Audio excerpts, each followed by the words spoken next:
was on TV this weekend. Robin was on TV this weekend. Artie had a big weekend. Yeah. I got drips and drabs about Artie's big night at Nobu with David Spade. Helicopters. No, by the way, congratulations to Richie. There's a new Nobu in Beverly Hills, and holy Christ, the girls that work there are... I can't even describe it. I even said to Richie, I go, what's the deal, like, opening a restaurant out here? Are just every one of these hot chicks obviously wants to be in show business. Of course. You know, and it's... There's some hot broads working there, and the food was great. Typical Nobu, great food. So, you know, I was watching your TV appearance on Kimmel, which I think was among your best TV appearances so far. Oh, thank you. But I mean, now I'm getting a little worried. I look terrible. No. I don't think you know. Look.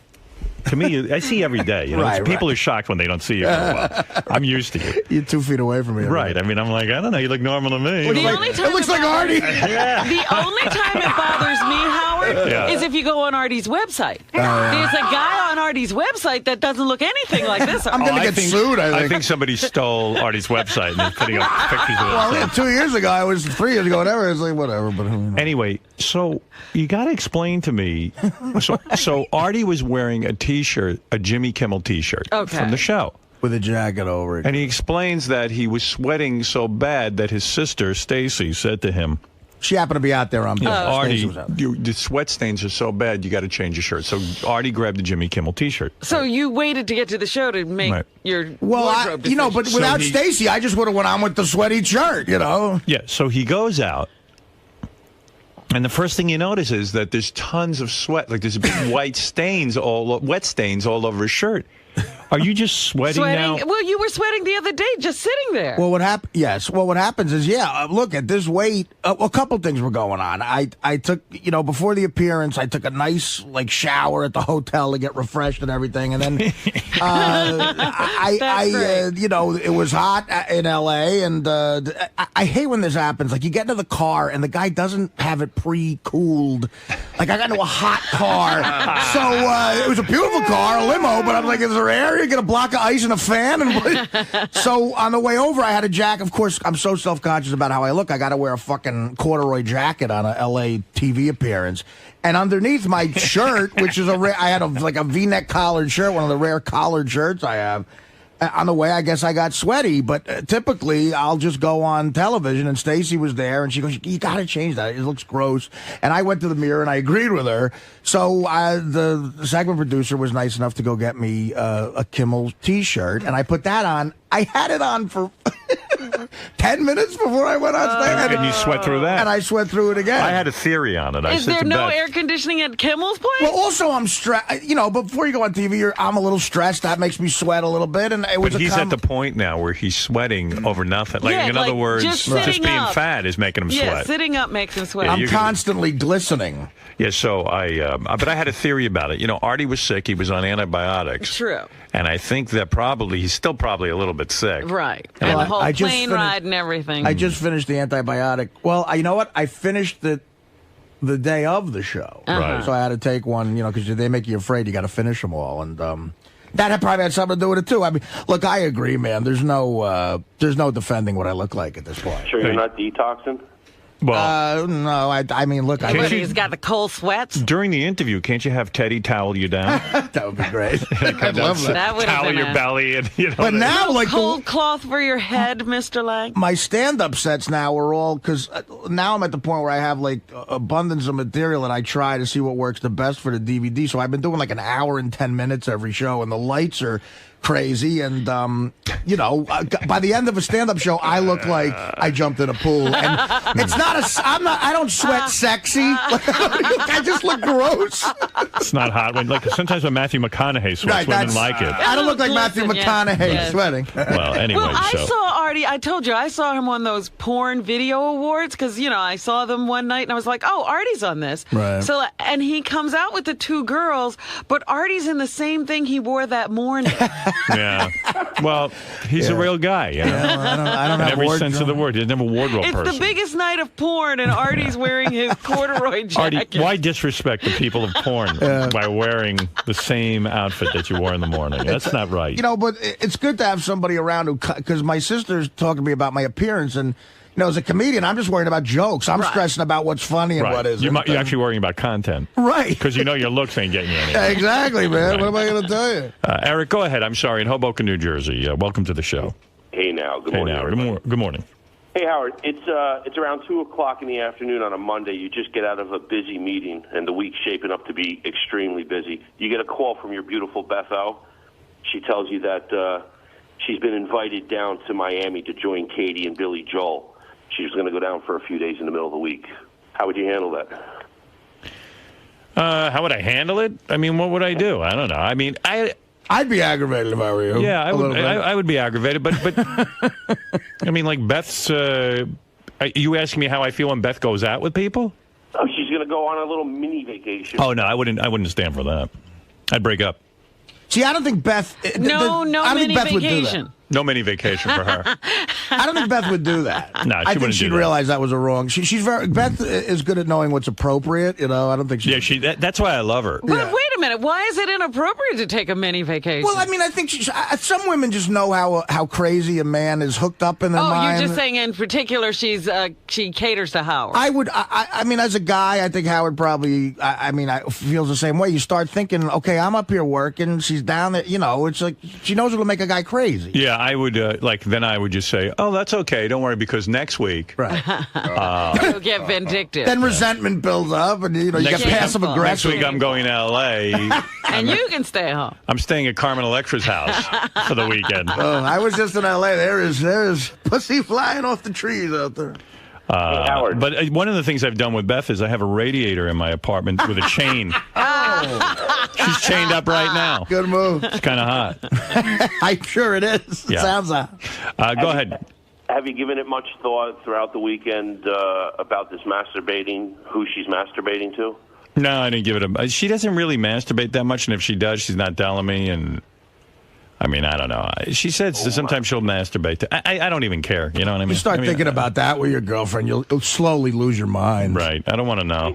And Artie won me $500 by showing up this morning. Oh, good. Thank you. I'm glad you're on my side. Yeah, I didn't think you were showing up either after the holiday weekend. Yeah, I figured you'd be sick again. No, it's generally he rests up before the appearances. He comes to work after. I had a rock and roll weekend though. Helicopters, the whole spiel. Yeah. Where did you helicopter? We landed. I landed in LAX at about 4:30 LA time, and then I took a helicopter out to San Bernardino to do a stand-up at an Indian casino. I told you about that. Who pays for the helicopter? The casino? My agent actually got them to pick it up. Yeah, the casino usually has all that stuff to get the high rollers there. We followed a highway. We flew right over a highway that we would have been on. It was bumper to bumper, and I said that's why I'm making enough money to where I said, look, if they want me to split the cost, we got to get on a helicopter. But they picked up the whole thing, which was nice. That's cool. And I worked with Fitzsimmons out there, and then I went back to L.A., and then I had Kimmel, and then... you had the amphitheater, right? Yeah, I'll tell you. And after Kimmel, that's when you went to Nobu? Yes, Jimmy was nice. Last time I did Kimmel, he couldn't. He's got Sarah. I'm impressed by his manliness with Sarah. The last couple times I was, I've known Sarah for a long time. Sarah Silverman. Sarah Silverman, yeah, right? Jimmy's girlfriend. And I'm friendly with her. And the last couple of times we were talking, I said, yeah, why don't we go out after the show and get a drink? And Jimmy, she's like, no, I'm taking care of Jimmy's kids. Oh. He's got Sarah taking care of the kids. Really?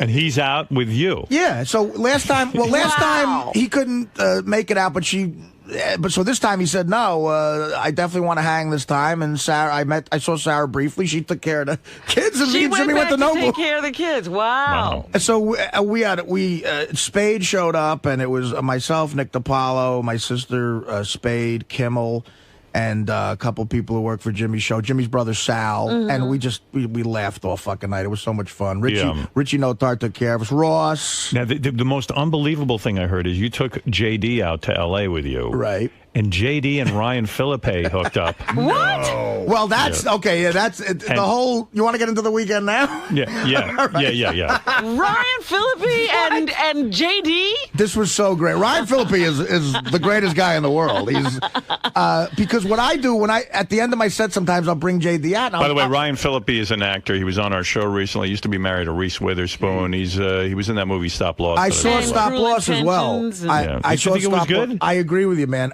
really, really. As a matter of fact, I got his text number, and I texted him. I saw it.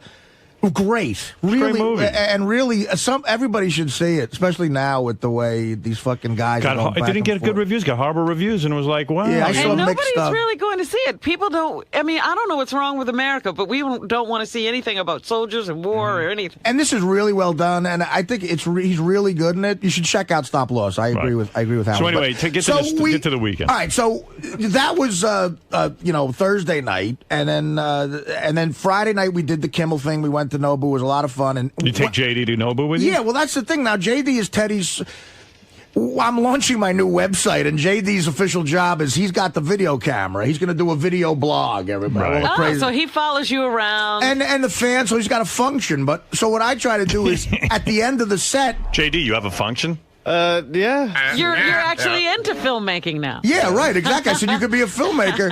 And you know how everyone who brushes up against your show becomes a celebrity. So at the end of the, my goal is to try to get JD laid. It's hard enough to get me laid. I mean, I like that you have a goal getting JD laid. Why don't you take care of yourself? Well, I like, I really first. like JD. And at the end of my set, I'll bring him up and go, listen, he gets a big round of applause. I'm like, look, come on, girls, look at this. He's on stage. And I try to get him laid. And then Saturday night, I had it was one of the again. I can't. I don't know how you're not getting laid. I mean, the governor of New York had more broads, but he was paying. And he's no. I'm talking about our new governor. Patterson, Yeah, that guy's the blind guy, the black blind guy. He's a blind guy, and He's a getting black laid. blind guy. There's not a lot of single girls at the Artie shows. They have boyfriends with them. I don't know. In LA, I saw it became a All right, total scene. so go ahead. So the next night, it's besides Carnegie Hall, the most exciting night of my life. We played a Universal Amphitheater, 6,000 seats, just the greatest thing ever. And while I was on stage, apparently Ryan Phillippe showed up to see the show, which was nice of him. Cool. Very, very supportive. Yeah. And, George Takei was there, and I brought George out. The fucking place went. It was like, what's seeing Elvis? He must love that. Oh, God, George and Brad are the nicest guys, and George is like he's an A-list celebrity again. It was fucking... Did George say anything to the crowd? We went back and forth, and you know what I said to him? Bitches. I said, George, wait till you hear with these acoustics the word faggot when I say it. And he had a great sense of humor about everything. But so apparently Ryan Phillippe came, but it was so nutty backstage that I never got a chance to see Ryan. And I left the stage and went right to my hotel to shower and then maybe see what was going on. So are you constantly showering now because of your sweatiness? I take 8 showers a day. He's constantly wetting himself down. Yeah, especially if I got a shot at abroad because, Right. I don't want... You don't want to stink. Yeah, she's being nice enough to tolerate me anyway. Least you can do is shower. Exactly. So I go back to the hotel, and my new manager, this guy says, he's all excited about it. He says, hey, Ryan Phillippe wants to connect with you, real LA. And I'm like, all right, well, I didn't see him. Tell him thank you so much for coming. And he goes, the next text I get is from Teddy. And he goes, Ryan Phillippe and JD started talking, and Ryan said, JD, you got to come out with me to a club and meet women. Oh, wait. So, all right, take it from there, JD. So now officially, it's not I can't do it, and maybe Ryan Phillippe can get JD laid. So I didn't go to the club, but describe the club. It was like, what club? So what happened? So how do you hook up with Ryan Phillippe? Well, I ran... I was backstage and I saw him and he goes, yeah, I'll take you out, buy drinks and stuff. I was like, Just like that? I was like, okay. And of course you can't bond with that dude because you're so tongue-tied. And he's smug. Yeah.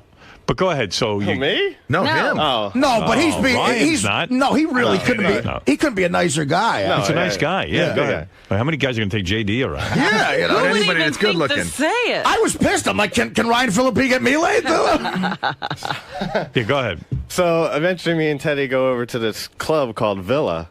And it's one of these clubs where, like, paparazzi are waiting outside. Like, we took a cab, and there's, like, a whole bunch of photographers outside. Now, you would never... You'd be the guy waiting outside all night trying to get Right, in. in a line. Right? Is there a line, and, like, you get ushered in with Ryan Phillippe? There was a little bit of a line. We walked up to the door, and Teddy goes, hey, I'm Teddy, And our guy, oh, you're Teddy. And Let us right What? in. What? How does the guy get Teddy? Well, I mean, Ryan Phillippe, someone told the door guy. Oh, okay, right. Ryan Phillippe made sure you guys could. Yeah. I walk out and Teddy,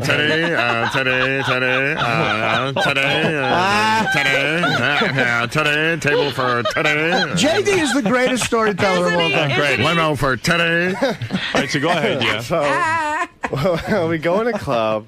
Are there tons of hot chicks? There were a lot of hot chicks. There was a hot chick dancing on top of something like at the very top in like a cage. And Yeah, that's good. I walk in and like I recognize people from the show Scrubs are there, and I'm like, oh Jesus Christ, what the hell's going on? I see Ryan and What's going on? How's going on, It's Teddy? LA. I felt weird. It just Right. was So not. okay, so you see Ryan. I see Ryan. We meet. What's Ryan doing? Is he just like sitting there acting like a star? Or? No, he's just like standing around drinking a little bit. Right. And Did he have some other friends, or was it? yeah. He, There was this other actor guy named Jesse Bradford. And Do they have like is it like their pussy posse? Like it's, it's some sort of posse. There's a guy named Fidel who his like whole look is looking like Fidel Castro. I think that's his thing. I don't know what. So these cats have their own posse, and they're bringing you into the pussy posse. Yeah, I guess. JD Ryan- was in the pussy And box. Ryan's the bait. He brings over the broads, and then you guys all get to pick over him, right? It was a lot of like us talking to the guys because we're just first meeting them. They were big fans of the show and stuff. And this Fidel character, that probably was Fidel Castro in L.A. Yeah, he gave up running Cuba. So Yeah, hang out with Ryan. They hang out with dictators. We're here for pussy posse. So eventually, They're very liberal out there. Oh, yeah. Yeah. so It's all about fame. Ryan, at one point, Ryan introduces me to some hot chick. Yeah. And I go, hey, how you doing? My name's JD and whatever. And and the chick asked Ryan, why are you introducing me to him? Is he somebody big? Like, Do you mean Ryan didn't want this chick? I guess not. I don't know. Right. He was casting her off. Ryan goes, hey, this is my friend. I just wanted to meet. Does you Ryan and talk stuff. to you? Does he spend some time rapping? Yeah, we to talked you? a little bit. What did he say to you? We just talked. How they're fans of the show and stuff. Right. So they asked you questions. It was really Peyton and Eli Manning were there, and Ryan was like, "All these people are here. Peyton, Eli Manning are here. You are the biggest celebrity to us." Right. It was It's ridiculous. not even the cast from Scrubs? so. You're bigger than Eli Manning to him? I guess I don't know. So I guess he's not a sports fan. I was going to say, not a football fan. So in other words, they're trying to talk you up, and so chicks can hear this maybe. And, right? And the chick asked Ryan, how long have you known each other? And Ryan goes, like a week and a half. And See, it's weird too. It's like when we take Gary the retard out, because Ronnie took Gary the retard out to Rick's Cabaret the other night. I got to hear about that too. And so the chick goes, hey, this is my sister over here. So I meet the sister, and I go, hey, how you doing? And the sister goes, oh, you know what? I got to go over here for a second. I'll be right back. And She split. both chicks walk away, and it was like... That was it for the night? Yeah. Another great they're night. close. Hey, at least you got to talk to chicks. See, in L.A., everything closed. Like they only had after the stand-up show, they only had like 20 minutes at the club because I said to JD, the move is, if Ryan, you got to find out about a cool house party in the hills or some shit. Yeah. So did Ryan hook up? He must have met a chick, right? No. We all went back to some other guy's house and hung out for a little bit. House party. Oh, you did go to a house party. You were at it a was just guy's with the house? guys. It was just with the guy, this Not guy's Ryan. apartment. No, Ryan was there. Oh. But it was just these 4 guys. We just hung out. So a it was little you bit. and 3 other guys? Yeah. Oh, Christ. Yikes. And what do you do when you get to the dude's apartment? I just hang out and talk and drink a little bit more, and then eventually we went back to the hotel. Ryan dropped us off at the hotel. You guys went Yikes. back without chicks to the house? Yeah, I guess. Well, Ryan probably left you at the hotel and went to get laid. You were probably. you were pre-pussy. You got enough of this talk. I'm going to go get laid. I got to dump this nerd off. There's always so much fawning I can do over JD Harrimeyer. Enough of this sausage party. I know how you feel, man, because I would go places, before I was famous, I would go places and I'd be the asshole standing there. And everyone goes, come on, man, there's tons of pussy. Meanwhile, you're not getting any pussy. It's what you gotta say to people. I don't know.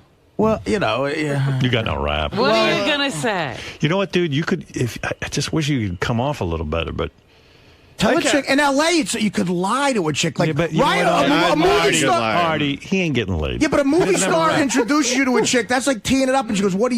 You could say, "Look, I'm a writer. I'm anything to get fuck her that night or something." You know how demeaning it is to have to lie to chicks. Tell me you're a writer. Say I'm on the Howard Stern show. Right. That's it. You don't tell me you're TiVo. Hey, Ryan Phillippe just told me I'm the biggest star here. Right? Yeah. You should just go up to these chicks and go, you know what? You're not good enough for me. I'm on the Howard Stern show. Get the fuck out of here. You should turn and walk away from them before they can walk away from you. Yes. What is it, Ralph? JD, you there?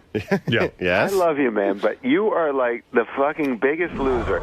You've got Ryan Phillippe, who's like he's Mr. LA at this point. And you can't get anything off that connection. He's running you around saying you're like cool and dude, what's the matter with you? I don't know. Apparently the girls are more interested in the Manning brothers than me. So well, I mean, you know that, but they can't be with every woman. I'm just saying. The girls were more into the Eli and Peyton Manning. Yeah. Big star quarterback. What's Eli Manning doing at the club? I thought he's getting married to his high school Must have been sweetheart. his bachelor party. Peyton is married. They're just like hanging out. JD, Is Peyton married? I think so. JD, Maybe not. I don't know. I think perfect he is. intro. Ryan Phillippe's walking around telling these chicks that you're the man, and you can't move off that. I'm sorry, Ralph. What do you want me to do? JD has a brother. You should be sorry. You don't deserve that. What are you wearing? Do you look the way you look right now? No, I had a button shirt from the show. Now, you look the way you look now. From what show? Wait, what show? Yeah. You had a button shirt from what show? From the Artie show, from the night. It was the night of What Artie does that look like? Because Artie was a mess. I mean, so what? Artie dressed you? I didn't dress anybody. I don't have a dress code for my show. I'm not saying I have like the perfect style. You know what you guys got to do next time we go to LA? Just you guys should just make up a backstory for JD. Maybe it is time to lie and just say, tell chicks he's like a mute. I don't need And that. work That's even on it. worse. He needs to work on Just it so say- he believes it. Just say he's a billionaire who took a vow of silence. Right. And then Anyway. don't talk. You know what he looks like? He could very well be a computer genius. Yeah. You should, Who created some program We should put you and in a, sold it for $1 billion. we should put you in a wheelchair, and then you can just get one of those. Hello. Yeah. Hello, my name is Timmy Gates. I invented Windows. Bill Gates' 95. son. I invented Windows 95 and XP. JD, And Frogger. JD, you have to put some work in yourself. I mean, you've got these. You got a great introduction. What's the matter? What happened to those clothes Beth bought you for makeover clothes? Oh, that failed. He sold them. He's saving them for a rainy Why don't you day. make makeover clothes? I still have them. I don't wear the pants anymore. I think the pants are a little tight now, but Maybe if you worked out, got some tattoos Yeah, and shit. JD, What's tattoos? I don't know, something. Get some piercings. JD sits in that room and eats McDonald's all day. I know. I always catch him in there with the big fried fish. Oh, yeah. You can smell it down the hall. Yeah, yes, filet o fish. His office is next to mine, so JD's in there, and I come out of my room, and he's got the big fries and the like filet that o fish. filet o fish is any prize on Something the has health. to make me happy in this life. God damn it! You're getting fat too. Look at your gut. Thank you, Howard. Thank you. JD, man, you're such a fucking loser, man. Hey, wait, there's more. What? Did JD mention about how then he was hanging out with the cast of Scrubs and how he met the girl that he's sort of in love with, the Sofia Vergara? No. So they introduced him to Sofia Vergara. You know that hot chick? Yeah. And The you'd one know with if the you- beautiful ass. Yeah. Yeah. And what happened when you were introduced No, to that's Vita Guerra. I think you're like. All right, but Sofia Vergara, what happened? I mean, she's a hot chick. We just talked for a second, and nothing happened. fucked that up. Like I mentioned. What'd you say to her? How'd it go? Tell me what happened. We Well, talked I for a mentioned, second. Yeah, exactly. What did she say to you? Well, when I lived in Florida, I would see the Spanish show she was on all the time. So I told her. Dude, what was the intro? How did you meet Sofia Vergara? The owner of Villa, I forget his name. He introduced me to her, and He came we over and said, started "Hey, this talking. is JD from the Howard Stern Show." Yeah, and she said how she had a good time on the show when she was on, and you were very respectful. Right. And I said, yeah, I remember you being on the show Fuera de Serie or whatever. The show what? Hereditary? She was on a show called Fuera de Serie on Spanish TV that I watched. Yeah. And she was so hot. She would always- Man. I wish I had a tape of this Now, coming is in. music playing while he's being so mumble But listen to this, like Ryan That was on Phillippe, Univision, right? Yeah. Ryan Phillippe and the owner of the club are introducing him. That's what I'm saying. You still can't get laid. Wait, so does she go? So you go? Hey, you were on Philip at the Ferry, Sorry. and she knows she's on that show, so you're reminding her of it. Yeah. You were on the Spanish shows. She didn't know. So all this time you've been sitting around watching TV is what you've just told her. No. Come on. So what? So yeah, go ahead. So then she says, "That's right. I was on that show." Oh no, she acted like she didn't know what I was talking about. It made me feel like an asshole. That was basically it. She doesn't even remember. The And owner then what wanted happens? to- Like, how does she get away from you? Like, how does she? What's her exit line? I think the owner started talking to me, wanted me to introduce me to his girlfriend. And then she got out. She walked away. That was her out. Wow. JD, man, you are a fucking But you had to see, so backstage at the stand-up show was the weirdest group of people. First of all, JD has a brother who's exactly like him. Oh, you met JD's brother? Yes, he lives in L.A. and he works at Best Buy. Oh, geez. He came by and, he was helping out. He was a nice kid, but JD and him were like next to each other the whole night, and it was JD in stereo. Because he's got the glasses and the look, and he was like, repeating. And, It's Beavis and Beavis. okay, so it was that, and it was Stuttering John and his wife. It was Jason Itzler, the pimp, the famous pimp. Oh, my goodness. Henry Hill. Blue Iris. What a backstage. Blue Iris, George Takei and Brad, Sam Simon and his posse. By the way, Sam's girlfriend's smoking hot. Yeah. And Spade showed up. David Spade showed up, and I lost. I lost it on the Bleeding Deacons. Why? Oh God, Bleeding Deacons? I almost fucking punched the guy out. What Why? happened?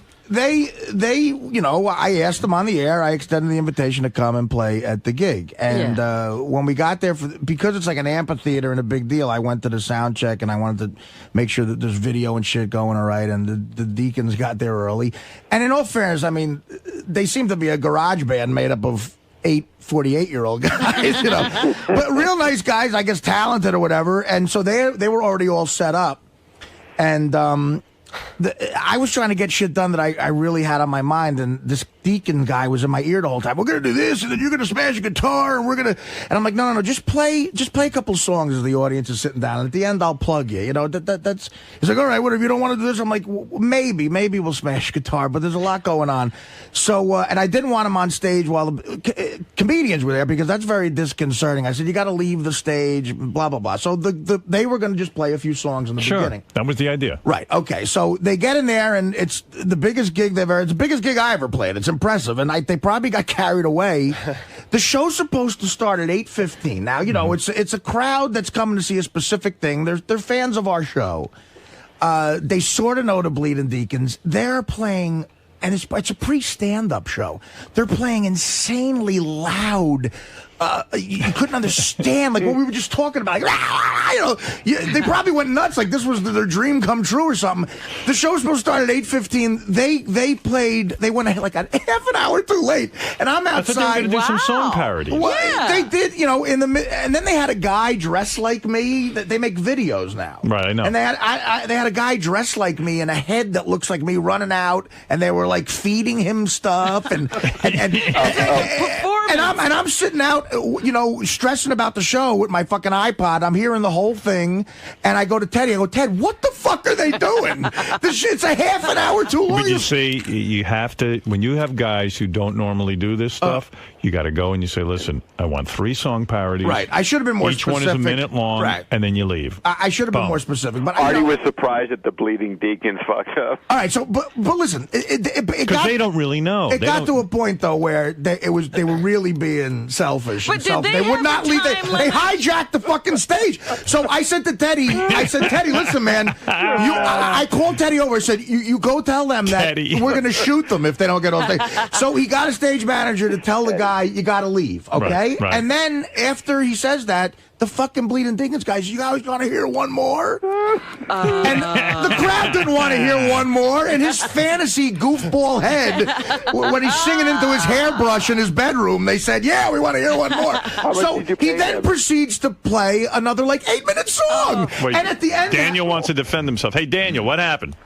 Listen, I was standing with the stage, and I don't know if he's a stage manager, him, Artie, and the production manager.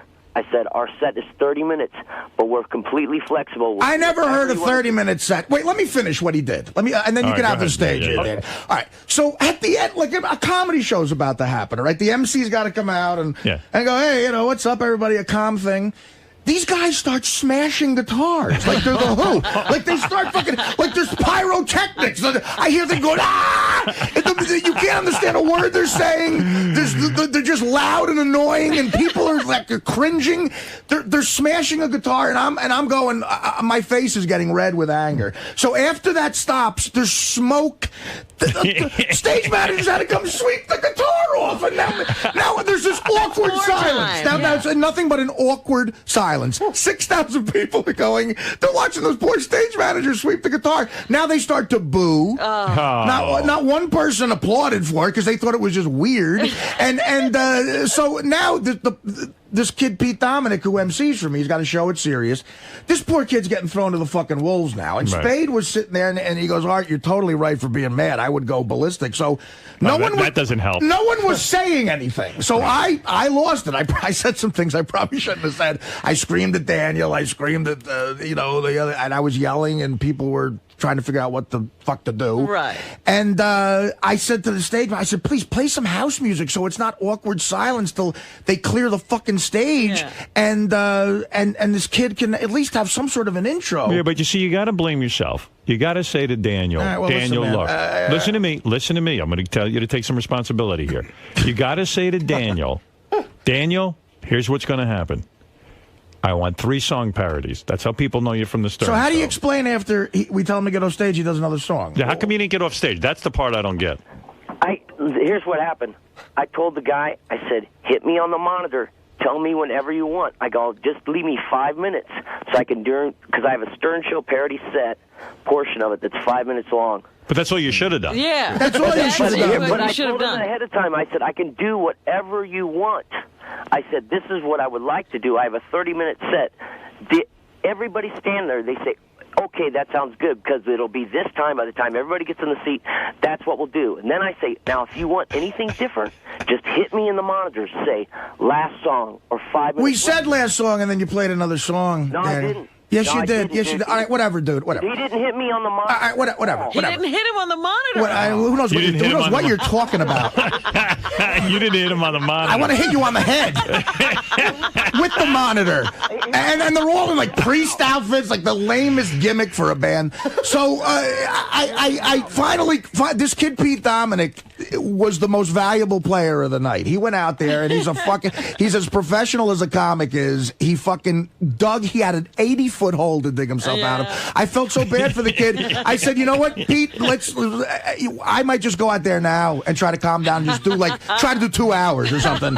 And Pete, so Daniel, Pete went out and got them back and killed, and the rest of the night was the show was amazing, and by the end I had calmed down and I apologized on stage and I paid Daniel from as much money as I felt, even more money than I thought I owed him, because I felt bad about yelling. Can I ask? And that's how it ended. The show went good. What were the things that you said that you think you regret? Well, JD, do you have some of it on? I only have like a tail end, like it was where he says, "Yeah, you really got the crowd going now." That's about all I got. Well, listen, I was giving. First of all, half of the guys in the band looked like they could probably beat the shit out of me. But I mean, again, it was my show. Like, it's one of the biggest nights of my career. It's the Carnegie Hall of the West Coast. You should have told Daniel, Daniel, I want a 5-minute set of the song parodies you do on the Stern Show. That's it. And that's what I would have done. I would have done anything. You think I was there? But Daniel, why did you smash? Why are you smashing guitars? Like, what? I even cleared that with them. I cleared that with the production manager. I said I want to do this, every little tiny. I was never told about that. Why are you talking about? Why would the production manager even know what Artie wanted, though? Well, who's the studio? I mean, doesn't Artie have a stage manager or a production manager? No, I'm a comedian. What do you think I am? Of Elvis Costello? Well, I'm clearing every single thing with the people that work at the Gibson. All right, so it was a misunderstanding. JD, here's the part of the story that drives me crazy. Forget about Artie and Daniel. You're in charge of filming everything for Artie, and you missed the argument between Artie and Daniel? I purposely said, how do you do that? You are not allowed to have a camera on the stage at this place, so I had to have it in my bag so no one would see it. And whenever he started arguing or whatever, I tried to get out so no one would see it, and I thought backstage was all right. In other words, like what Howard's saying, like he saw that I was livid running in. You should have anticipated something embarrassing was going to happen. Because I purposely said afterwards, I said, you know what, it's embarrassing because I lost my mind. But did you get that on? All right. Well, Daniel, he probably got some funny shit. Here's the thing. I also told him, if you want me to stop, just say stop. If you wanted to, I get it. I don't know who you're telling that to. I know what's going on. The stage guys and whoever runs the show back there. I get what's going on here. You're not around, and he goes and so it's a misunderstanding. Believe me. All right, Daniel. Like I'm trying to piss off one of my heroes. No, look again. I'm sorry I lost it, and hey, man, listen. I'm sorry, dude. You know how bad I felt. I know it was rude of me to do that, but I was losing my mind because it was a big situation, and the show ended up being fine. And see, this is what happens when like if Artie goes on tour or guys go on tour, and then they hook up with other people from the show. Well, he's done this before, and it's gone as badly. Yeah, it's a recipe for disaster. Yeah, he forgets. Because I know it can go bad. That's why I really thought I had all my bases covered. I told the monitor man, I told the guys, I said, listen. Now you didn't do anything, Daniel. To you and says that Daniel, you didn't do anything wrong. It was mishandled. He did one thing, two things wrong in my eyes. The rest I'll take the hit for. When you told him to get off stage, and the smash on the guitar was that's not using your instincts. But he did get permission from somebody. I don't know who that was. When they told me to get off stage, it was the last song. The song was over. I even cued the sound guys. I said, do we have time for one more? Do you want to hear one more? And I say it twice. I'm looking at him. Nobody says boo to me. So you I'm went thinking and I did have another to finish one. the set. They told me to do 30 minutes. All right, hey, Daniel, don't worry about it. It'll be fun. All right, thanks, Daniel. Daniel from the Bleeding Deacons, who does all those great song parodies. Go to their website. Yeah. I don't know. I'm trying to promote the band. I don't know. I love Daniel and his song parodies and stuff, and now it's like you guys go out on the road, and next thing I know, there's World War III breaking out. Right. No, it was a bad moment. It was a bad moment. It's like you got to understand, Artie. It was their moment. Right. That's right. You gave it to them. Quite frankly, I think they're going to have to hope for another at bat somewhere. All right, JD. So when you went to the house with Ryan Phillippe, who were the other guys there? They were actors. Just there's the actor Jesse Bradford. Tell him what he was in. What show is Jesse Bradford in? He was in Swim Fan. He was in Flags of Our Fathers. Movie guy. So you're hanging out with some guys who really are big time actors in L.A. Howard, he used to be on The West Wing also. Right. Big fan of the show. And what do you guys talk about? Just it was a lot about talking about how they're fans of the show, stuff like that, and that was basically it. And what do you say?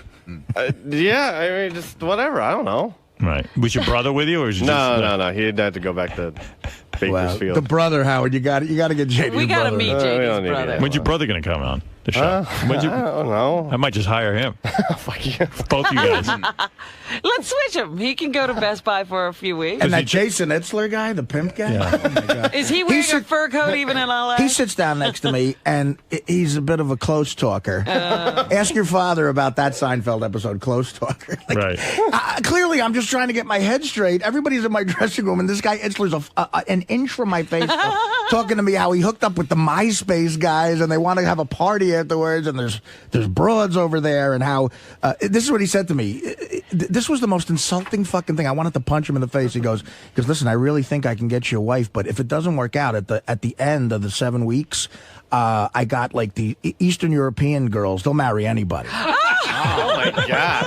That's what he says to me. And I said, a wife. That's what he said. Like, I want to find a wife. You want a wife that bad that it doesn't even matter if she speaks English. I said, quite frankly, an Eastern European chick marrying me would be the lottery for them. That's why. So, and he was there with another creepy guy who he's in business with. It was just creep times fucking a million. How do they end up backstage at your show? I don't know, because they're fans. He's getting Artie a wife. Yeah, right. They're part of the Howard Stern show now because he was a guest. And what else was interesting? I saw one of my old friends, Nicole Sullivan from Mad TV. It was great seeing her. Sam Simon's girlfriend. Man, it's the hottest chick he's ever dated. Wow. I never Hotter met her than that before. Playboy now, how long chick? has he been Hotter than the dating Playboy chick. her? He said they've on and off for 10 years, but the times I knew Sam, I guess it was off because I never met her. But now they're back together, and you know, it ended up being a very interesting night, and the show was great. And God, again, it becomes like a serious pep rally. It just it seems like everybody in that place has Sirius. They love Sirius. Yeah. That's great. You know. All right, real good, man. Congrats. But JD, nothing. JD, no pussy. All right, but JD hung out with Ryan Phillippe. At least hung out with a good-looking guy. Yeah. You know what I mean? But yeah, Start. I tried at least a little bit. Oh, Henry Hill, too. I brought Henry Hill out at the end of the show, and I said, listen, if anybody in the Mafia wants a free shot, I'll leave the stage right now. There you go. He was Lee, fucked up. Lee, you're on the air. Oh, yeah, I bet. Lee in San Francisco, you're on the air. Howard, you are a very handsome man, like a young Jan Michael Vincent. Thank you. I am very excited about Richard Christie's drumming exhibition this morning. Yeah, you know how that all came about. Maybe I should do that now, but Richard... That's a big drum kit over there. Yeah, so I was listening to these heavy metal, speed metal things. Like, here's another song I'm going to play you. I was listening to the drummers, and I always figured they used like a drum machine because these guys are so fast on the drums. Right. I can't even imagine sound human. how they do it. And Richard said, no, I used to, I can do that. I used to be in a death metal band, and I can drum that fast. I used to go to the barn and put ankle weights on and practice 9 hours a day. I'm out of practice, but I can do that. All right, go ahead, sit down. Okay. All right. How do I do this? Do I need to get I guess I need to get a remote headphones, huh? I don't know.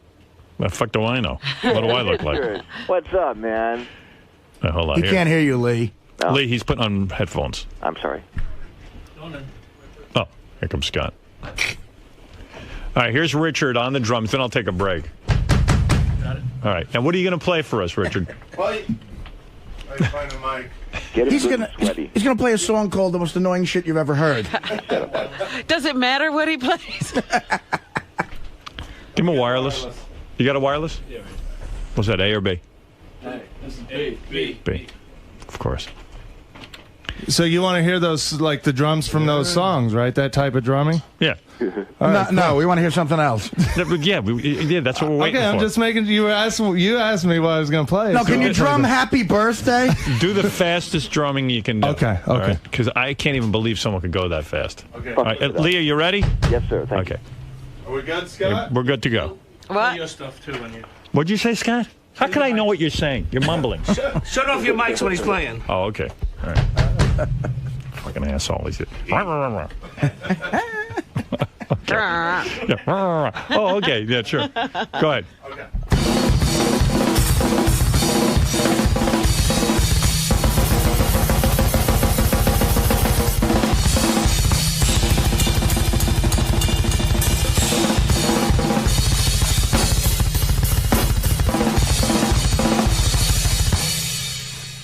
Wow. I was just getting into it. Do that. Do the...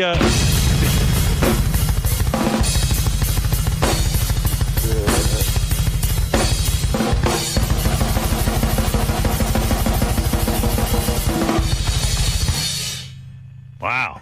Man, you're Play talented. a whole song, though. I don't think he'll die. Hey, that was good. I like that. I would love to know how to play a fucking instrument. That looks so cool. Yeah, let's jam. Go ahead, go. Okay.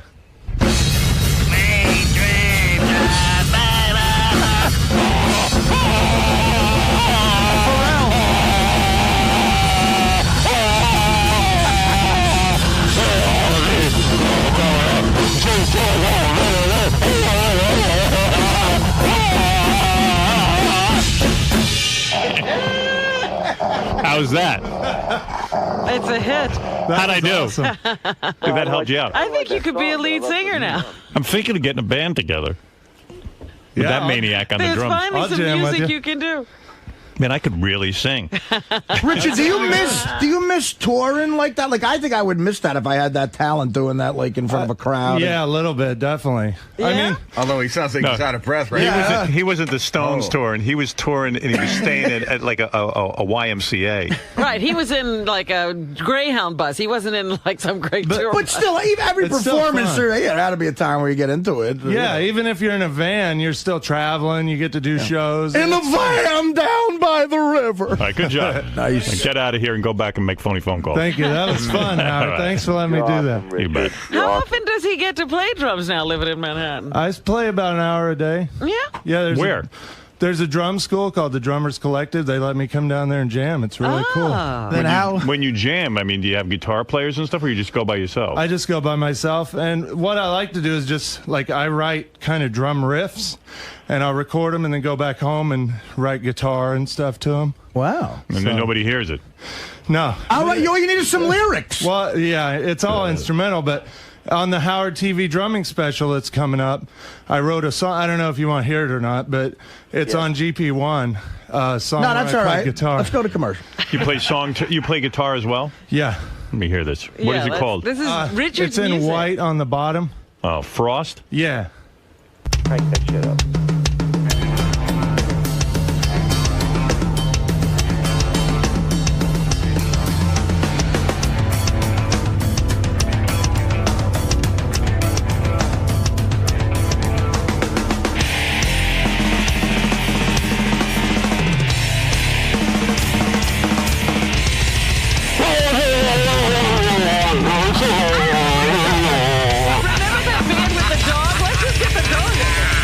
Where's the dog, Fred? There you go.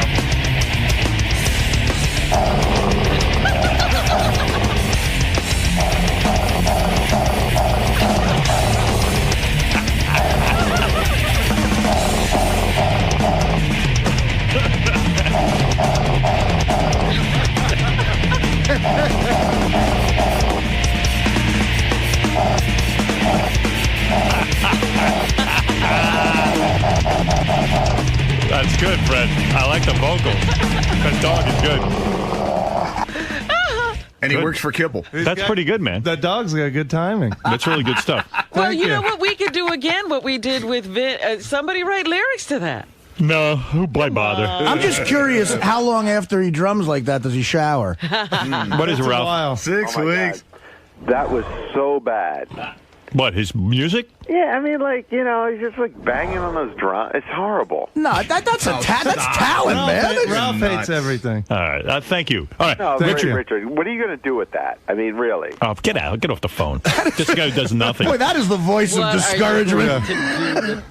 Sorry I don't collect Star Wars figures, Ralph. Oh, nice. See, he makes it look easy. I could do that. Let me see. Oh, don't start. Want to see me do that? Yeah, get over there. He's actually going to try. He'll come back to the desk. He'll have pulled something. What's squealing? I need double bass pedal. Oh, there's one there. Do you even know where that is? What? What did you say, Rob? I said, do you even know where that is? They'll have to point to things to you. Put your left foot there. Left foot here. Yeah, there you go. Is that mic on? You ready? All right, go ahead. This mic's probably not on. It's on now. You got it? Ready? Ready.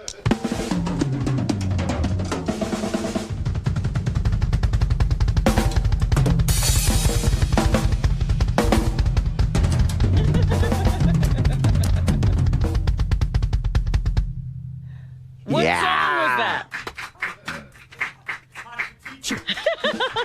That was Buried Alive by Merciful Fate. That was pretty good for her. What'd you think of that? I was, you know. Seriously, I wasn't so fucking bad. I mean, yeah, it sounded. It's not like Richard, but it's. But can you play a song? Yeah, I don't have a song, but. Something more than what a dog could sing to. You need the wicked lyrics like, they lowered me down into that hole in the ground. I want to be like the Bleeding Deacons. Let me smash my drums. You're supposed to set the drums on fire. Yeah. Jesus Christ, I'm exhausted. I know, it's hard work, isn't it? It's a physical instrument. Can I try one? Can I try it? That looks like fun. Have you ever held drumsticks? Yeah? Because that's part of the problem. They never were held the way I thought they were supposed to be. Hurry up, Dr. Abelo's here. Yeah, and you catch your breath while Artie's playing. I'm gonna have a fucking. How are you fat, Richard? I'm gonna have a heart attack just from that. It's exhausting, isn't it? It is, yeah. But Yeah. I mean, I'm a really good drummer. Even Richard was a little winded after he did his thing. Oh, yeah. Well, that's because what I you was really thinking. got to just keep doing it, right? Artie, you're gonna be exhausted. You get out of practice, you can't play a song. Exactly.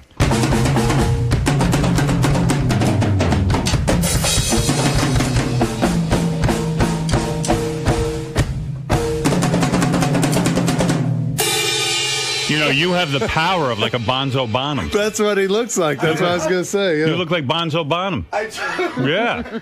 Let's hear rock and roll, Artie. Do the double bass.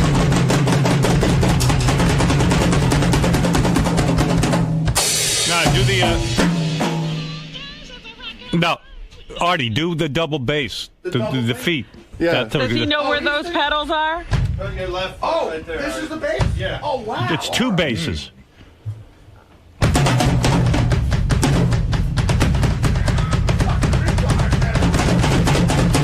my God.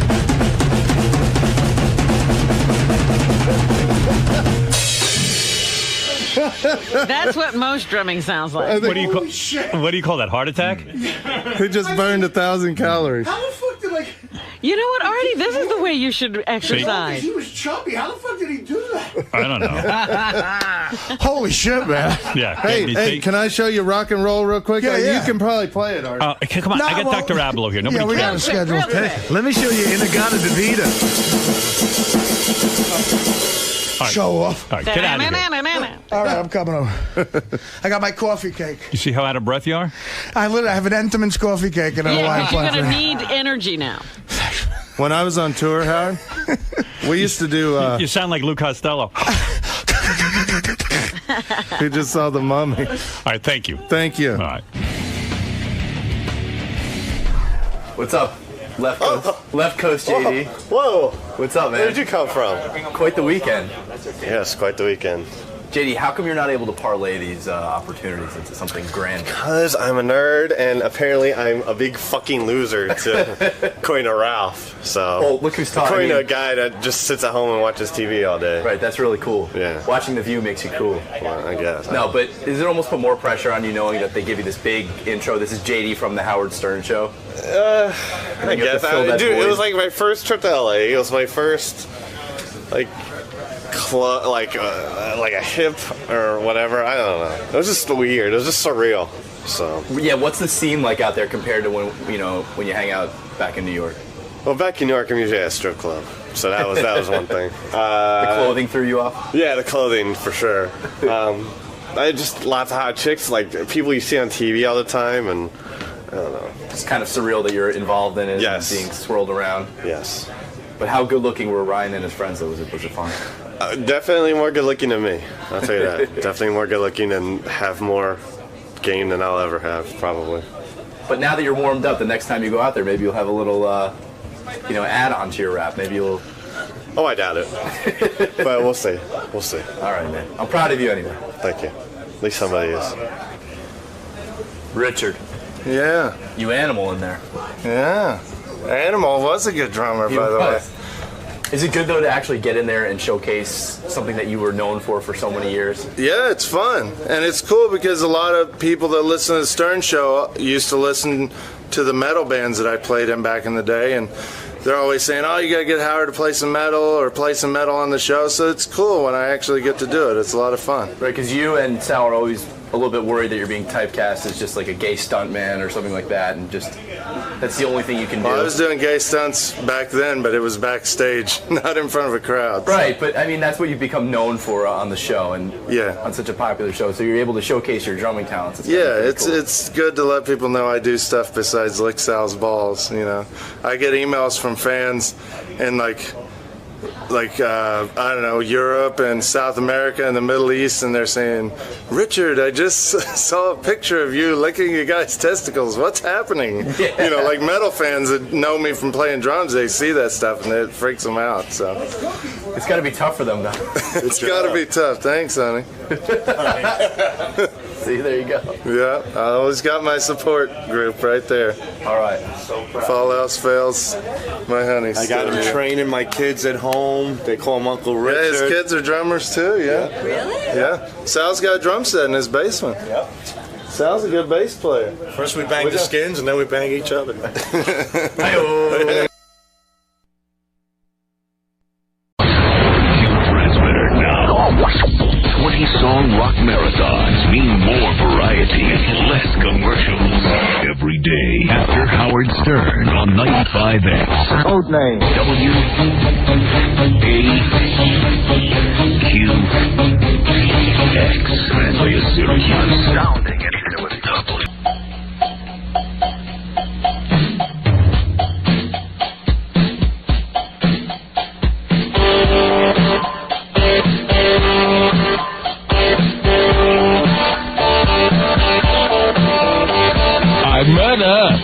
but the ballroom thing in practice.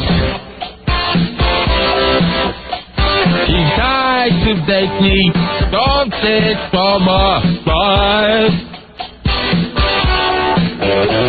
She tried to feed me, tried to torture, told her. Sometimes that same thing to think you thought I'd mind.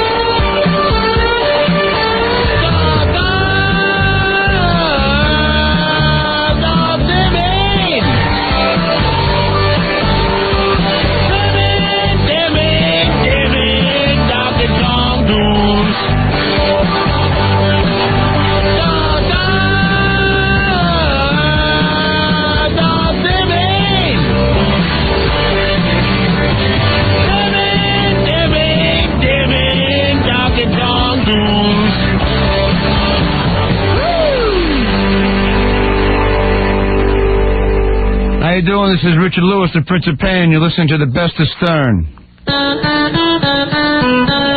You don't know nothing about me, buckwheat.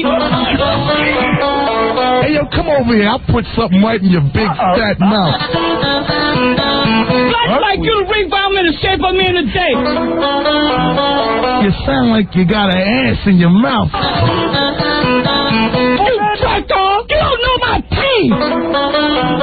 Oh, yeah? What about you and your big little funky mouth? Who did that set the L for? You sound like you got a long... It's like you to read like a butt with my butt. You Why don't don't you know go my get a pain. picture somewhere? Get on. Get on. Sound like you need somebody to be You a ain't gonna friend. make me look bad in front of me. The Howard Stern Show.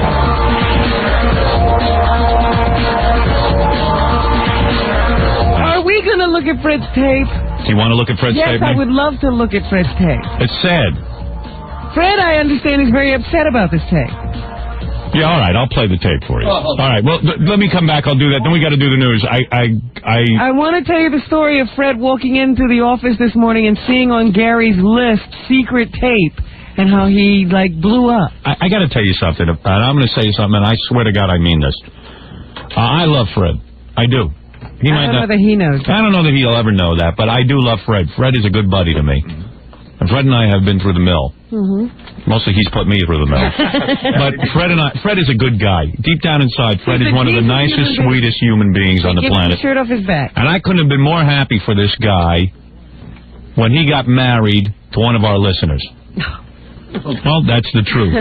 It is true. She was a listener of the show. Do not deny that. She called in for a dial-a-date. She met Fred, and Fred liked her. Listen, Fred's not a guy who isn't a put-downs. He really isn't.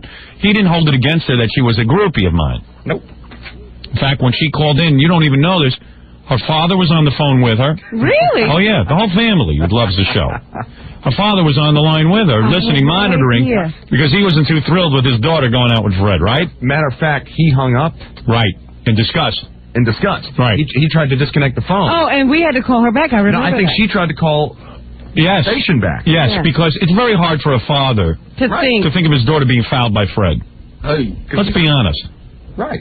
You can't blame the guy. He's listened to the show, and everyone knows what Fred's reputation is on and off the air. So, I mean, I'd have a hard time with it. Well, you know, just because people are still asking what does Fred do is no reason not to let Right. him date your daughter. Well, you know what I mean, but he is bizarre. So, unique. But I love the guy. And I got to tell you, I was happy when he married one of the listeners. And she's a sweet girl. Don't get me wrong. Cute. Used to be sweet.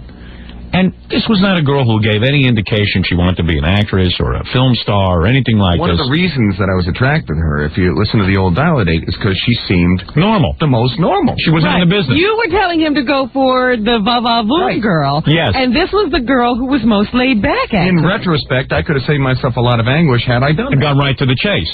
Let me put on my sunglasses, Fred, for this, because this will most surely be on E, and I don't want to look bad. Well, let me say, I have been wondering what Fred's reaction is to her newfound career. And I haven't really been able to gauge it. But this morning I was given some information. Fred is really upset about this. Oh, let me tell you. Proud. But let me tell you something, Robin, which will back that up.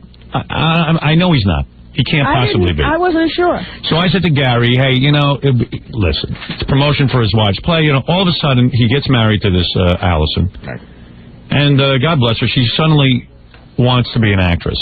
All of a sudden. This girl never wanted to be an actress before. Now she wants to be an actress. New occupation. And Fred introduced her to Jackie's wife, who wants to be an actress. And you know what it is? That infection. Yeah, there's a lot of wives. They feed on one. Jackie's wife is a lovely girl. Let me tell you The something. Martling household jumped to the I've had Norris fights with household. Nancy on the air, Jackie's wife and stuff, but I'm going to tell you what I think of her. I happen to think she's a really lovely girl, but I'm going to tell you something. She's no actress. She is an actress, and she's a good one. Oh, boy. She is a housewife. And she thinks she's a businesswoman, but all she does is Jackie's tapes. And she thinks she's an actress, but she really isn't. And, you know, no one is... She's not on Friends, okay? So, it would have happened already. But she's got the security of Jackie works his ass. Jackie's a very talented guy. And Jackie, listen, they don't have kids, this kind of thing, so Jackie pumps some money her way. And, you know, Jackie's a nice guy. He loves his wife. Loves his wife. He does. The guy loves his wife. As Fred loves his wife. Yeah. But Jackie knew what he was getting when he got married, so I don't feel bad for Jackie. Right. She was always Miss Show Business, in the business. No right. mystery. But I think Fred's wife met up with Nancy and he said, "Oh, I can do stuff like that." She's an actress, I'm an actress. Then I'm an actress. Really, anybody could be an actress, if that's your definition of an actress, which is going around in these little roles, you know, these right? Come on. Am I right, Jackie? No. Okay. He can't. All right, understood. He can't.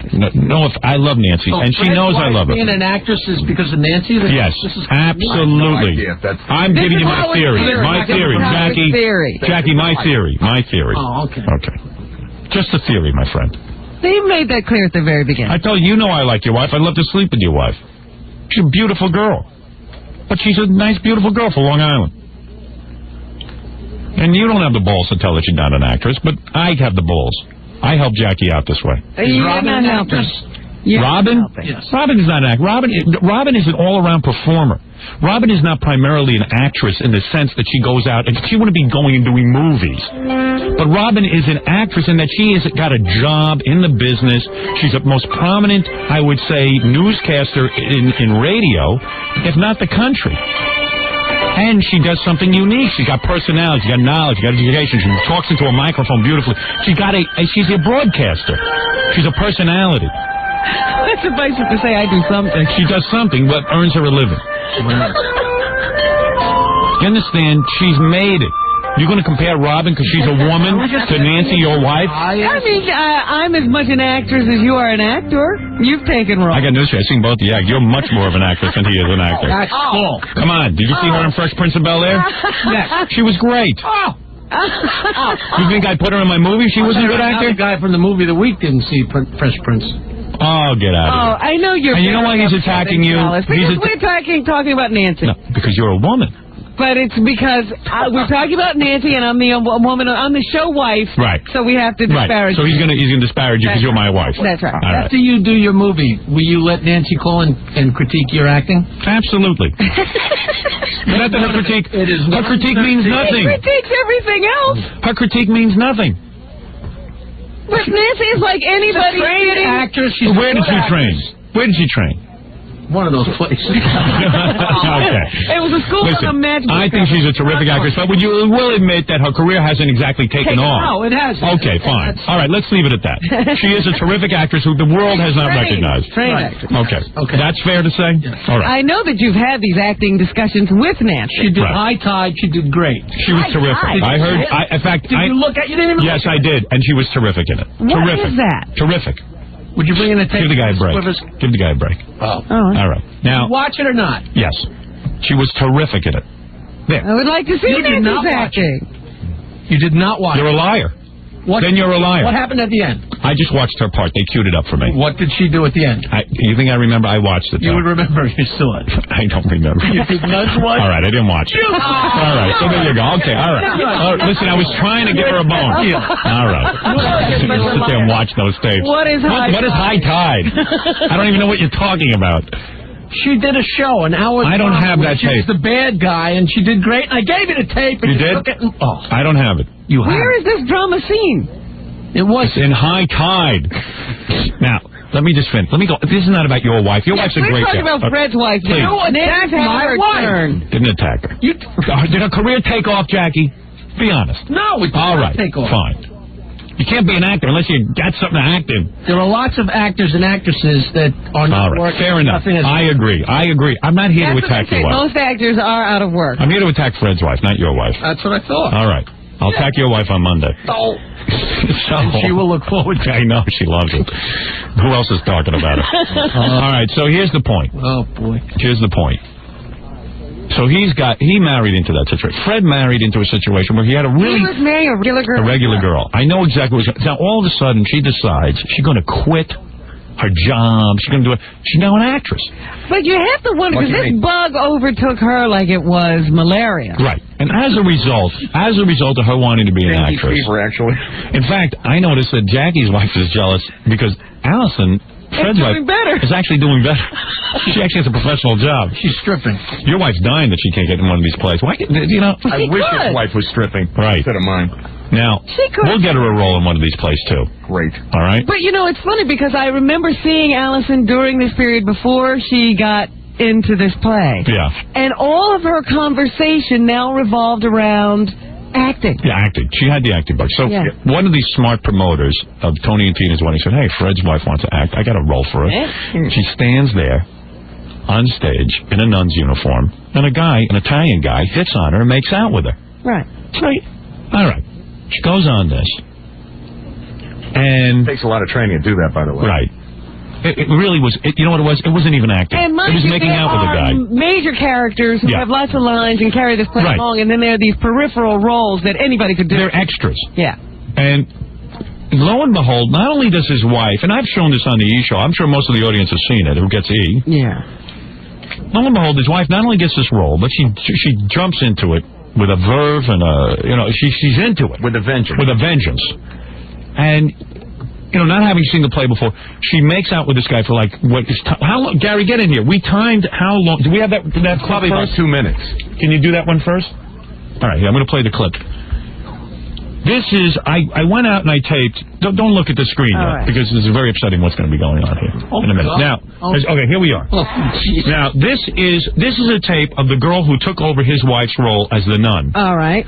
Time exactly how long. Fred, you had a timer? Yeah, Fred, you're going to use this in your divorce. I definitely, I'm looking for. Watch this guy. This is the new girl. This is the new girl in the role that Fred's wife had.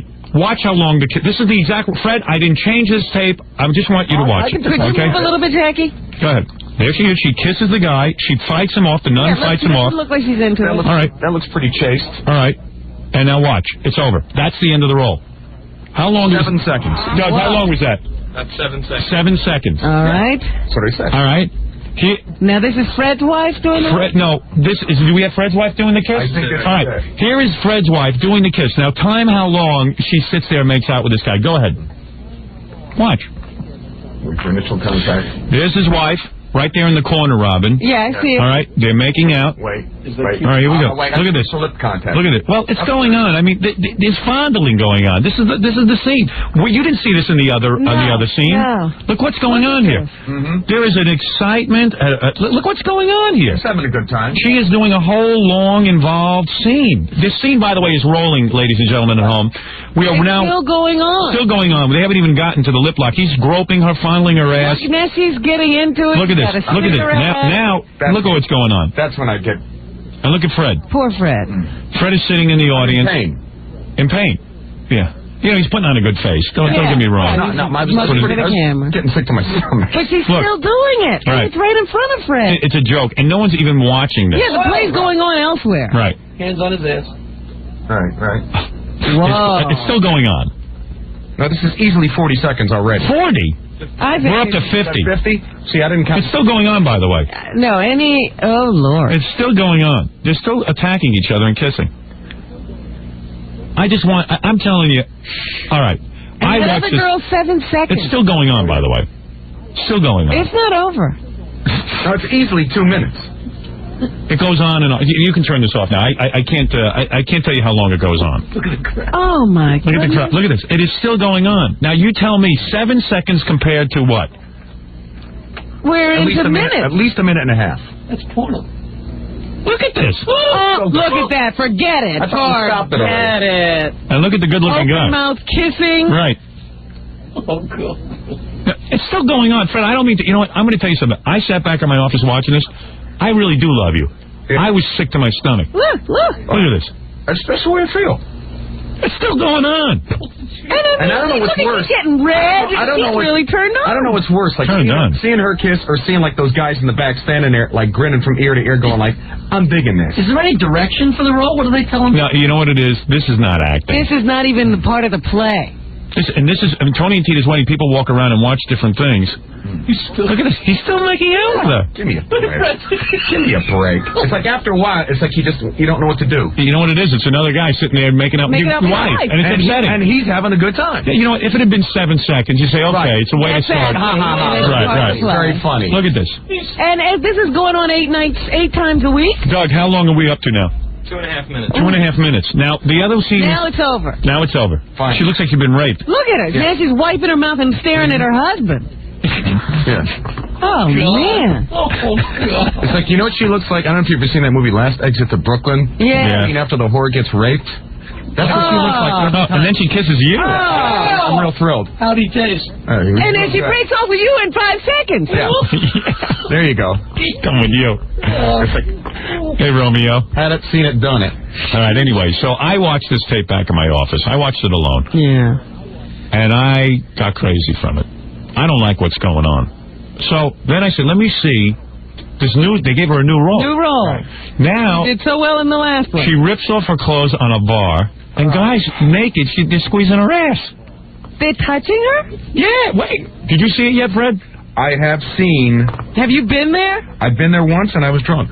He got drunk? I literally got loaded. I couldn't handle it. And you told me you weren't going to drink anymore. I wasn't done. But you had to. I don't blame you. I had to. It was like, the first time I saw it, I was going like... He's really upset. This is not a bit. This is what I didn't When she was on the bar, I was going like, oh, this is kind of cute. This ain't as bad as I thought it was going to be. Did you talk to her about this? I mean, seriously, this new role?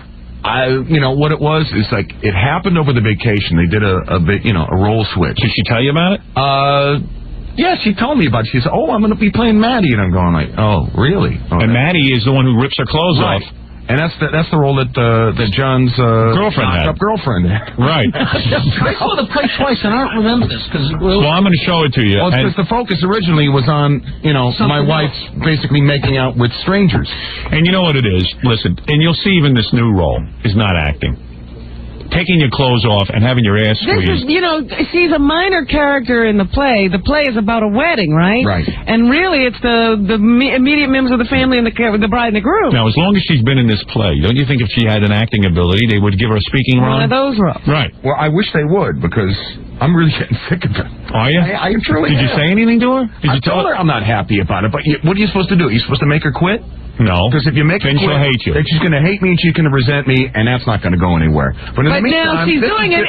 You're hating her and resenting her? You're up to here with it, right? I am. Because every night she's I've got more tolerance than she does when it comes to things like that. Oh, my God. It's like, I don't know. You haven't had a wife since August. And she's never home because she works opposite hours. Yeah. She sees more action in the play than she does at home. Well, it looks like I never see her. That's why she doesn't when she's not doing that crap. Did you see that makeout scene? Yeah. I mean, that's unbelievable. When she's not doing that crap, she's working out. You can't tell me after that much kissing and rubbing, you're not excited. Oh, please. Let me tell you something. I have gone... I'm excited. I'm excited to kill some... Between you and me, don't tell my wife this. When these girls get on my lap here, I got a full arousal. Are you crazy? Anybody rubs up against me, I'm fully aroused. I like it. If I had a role where I could sit and make out for 2.5, 3 minutes a night. It's license to steal sex.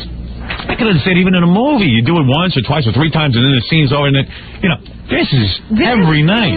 But not only that, Howard, you can see that she doesn't have to do it that long. Right. You saw the other person doing the role. So you know what's funny? You see? It's like, you know what's funny? It's like, because my wife found out I got upset that they videotape it. And she says, now, I know that they videotape the nun, and you're going to see a real difference between the nun that I played and the nun. But see, what they did is they peeled back the role. They didn't make her as important. Oh, she doesn't get the kiss as long. Oh, right. I don't know. It sounds like the biggest bunch of crap. Hooey is what that is. I think you ought to tell her to leave that damn play. That's enough. She had enough experience in that play. Yeah, why doesn't she move on to something else now? She did this for the experience and to get the credit. And the money they're paying her, she puts into this personal trainer she has every day. So Fred doesn't even see any. It's a wash. It's basically a loss leader. Yeah. That's what it is. I got to take a break. Anyway, we'll be back right after these words. WHUS Manly at Syracuse. And now, let's return to the Howard Stern Show on 95X.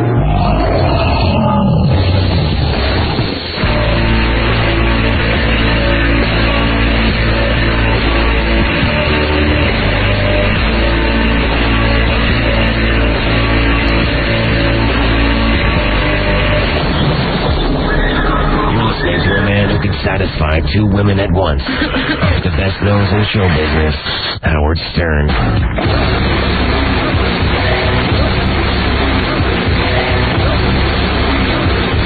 What is it? Allison's on the phone. Fred's wife? I gotta tell you, Allison, I don't like what I'm seeing. Huh? I don't like any of this. I don't like it.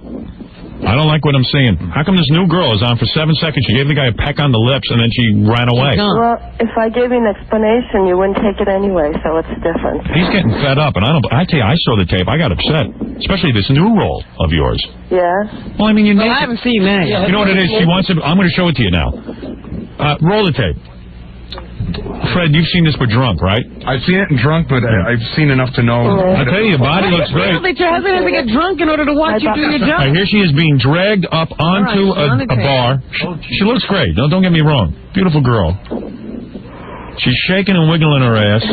Look at this. Shaking a groove thing. But this is not acting. No offense. I can't even see her face. No, and she's shaking her ass, and look what she's doing. She's pulling off her dress. Look at this, Fred. The pants are coming down. I really have a hard time watching. Look at this. Guys, she might as well be at Scores. I keep saying it. You get more movie there. Big guy just stuffed that right down in her. Oh my goodness. In her butt. Look at that. Look at that. And look at what she's doing. That's a porno. Good shape, huh? She is in good shape. Well, she works with a trainer every day. Oh, my trainer. Annette Lang from Equinox. The best. Please. And you're paying her. She's the best. Look, she looks great. And you got your stomach nice and flat. Yeah. This woman is awesome. Now she's, Now a guy is grabbing her ass and hauling her over a bar. Now, wait, it gets worse. Now, this is the second part, right? Yeah, this is coming. Oh, yeah. This is just. Now watch. Now she dances and does a strip. This is the part I can't take. Watch this, Jackie. Look at this. Now she's pulling down a guy's pants, simulating oral sex, rubbing her tushy into his private area. Now the guy is ripping her. There's a guy just undressing her. There's a guy. Now she's naked. Well, she's in a thong and a bra. Yeah. And she's tights on. I mean, I actually. Absolutely. So, anyway. So when you walk down the street and stuff, do people like kiss you and stuff? Hey, deadbeat dad. In New York City, I'm anonymous. Right. But I live in Vermont. Oh, I see. Everyone knows you there? Everybody knows me there. And you know what's surprising is that what happens in the street is the same thing that's happened in the mail. Right. 95% of the people who come up to me are sympathetic. Really? Absolutely. Country's gone mad. Women aren't approaching you. No, you know, I was out to dinner. I took my kids. I have two kids. Ralph started from the second marriage. From my second marriage, 3 and 4 year old kids. Yeah. And we went out for pizza the other night. And after we have our pizza, you know, we're putting our coats on in the. Now, who paid for the pizza? Yeah, the kids paid.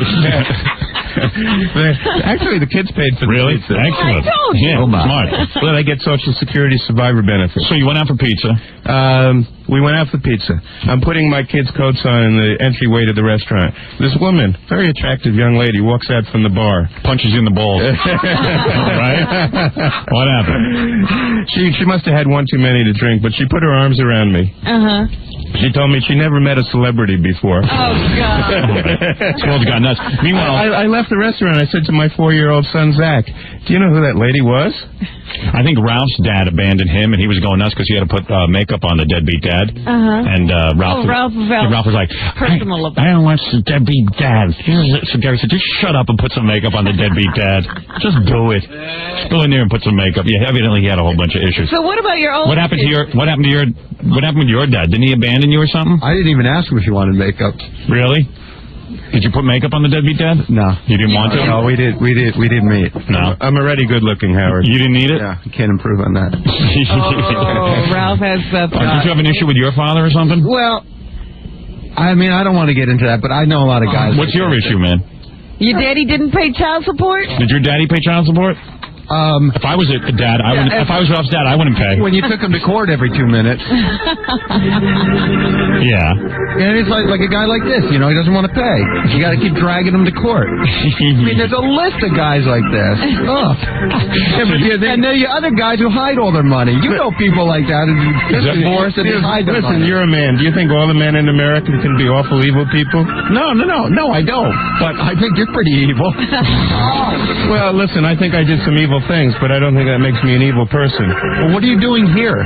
What am I doing here? He's repairing his image. No, I'm trying to launch... Howard, I'm trying to launch a radio career. You better watch that. Is that what it is? Is that right? Absolutely. We got to take a break. We'll be right back. WAQX Manly at Syracuse. Now, let's return to the Howard Stern Show on 95X. Let me see. Some lady wants to yell at you. Now here comes an angry woman who want to kick you in the nuts. Hey, Francine, you're on the air. Hi, Howard. This is a real pleasure. And this show that you have is very important this morning. It is? There's about time we... How long we been on the air, Robin? Finally, an important show. Thank you, man. Thanks for coming in here and giving us an important show. Well, look at Ralph all angry. It is an important issue. I wanted to just ask Mr. Nichols, what goes... Isn't it funny his name is Nichols? It's like, he held back the nickels from your family. That's cool. No, that's what he gave him. What goes on in the male psyche when they just leave children without paying? It's so incomprehensible. Listen to your voice. That's the main reason. It is. Well, but she said without paying. She understands the leaving, right. So without paying. The leaving is totally... When you hear this voice night and day, you go, I got to leave. And I'm not paying for the kids. It is totally incomprehensible. I look back and say to myself, how could I have done the things that I did to my own children? Right.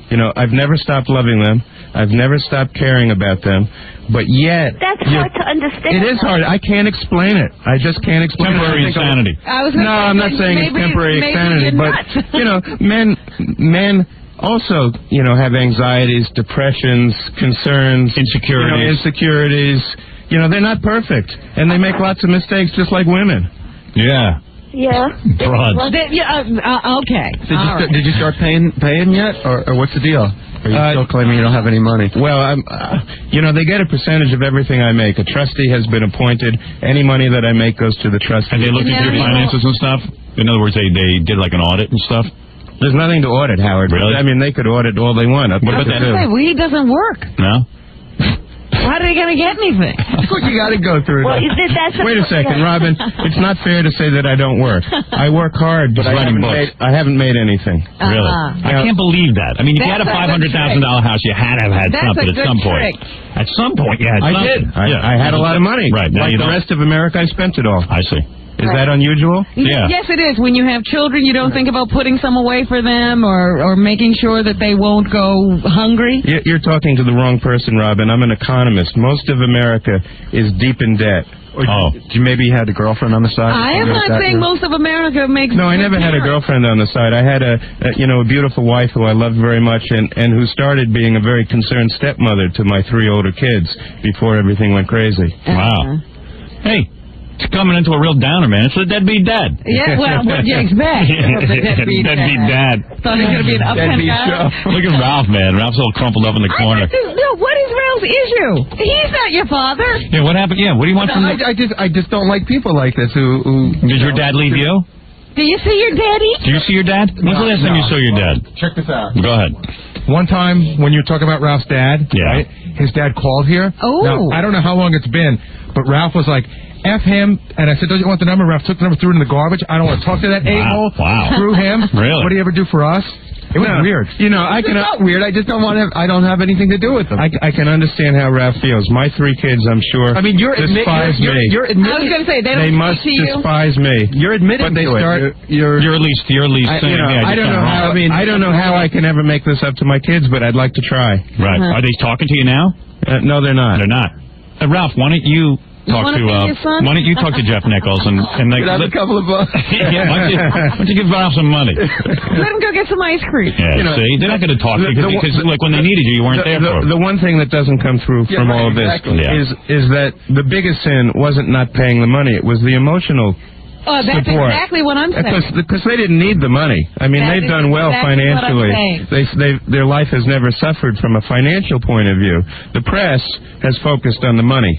But the real issue here, you must have to go around all day, like explaining yourself to people, right? Because when they plastered your picture all over the newspaper stuff, were you like freaking out? Like, were you saying, "Hey, wait a second, why are they singling me out?" It's anonymous, like the poster boy for you were the biggest deadbeat dad. The thing that was really strange. Here I was in the House Bronx of detention. Yeah. This is when most of the publicity was taking place, and when my picture was in the paper every few days. Because this issue really pisses people off. Yeah. You know what happened was that here I am in an environment with only men. Right. All right. Yeah.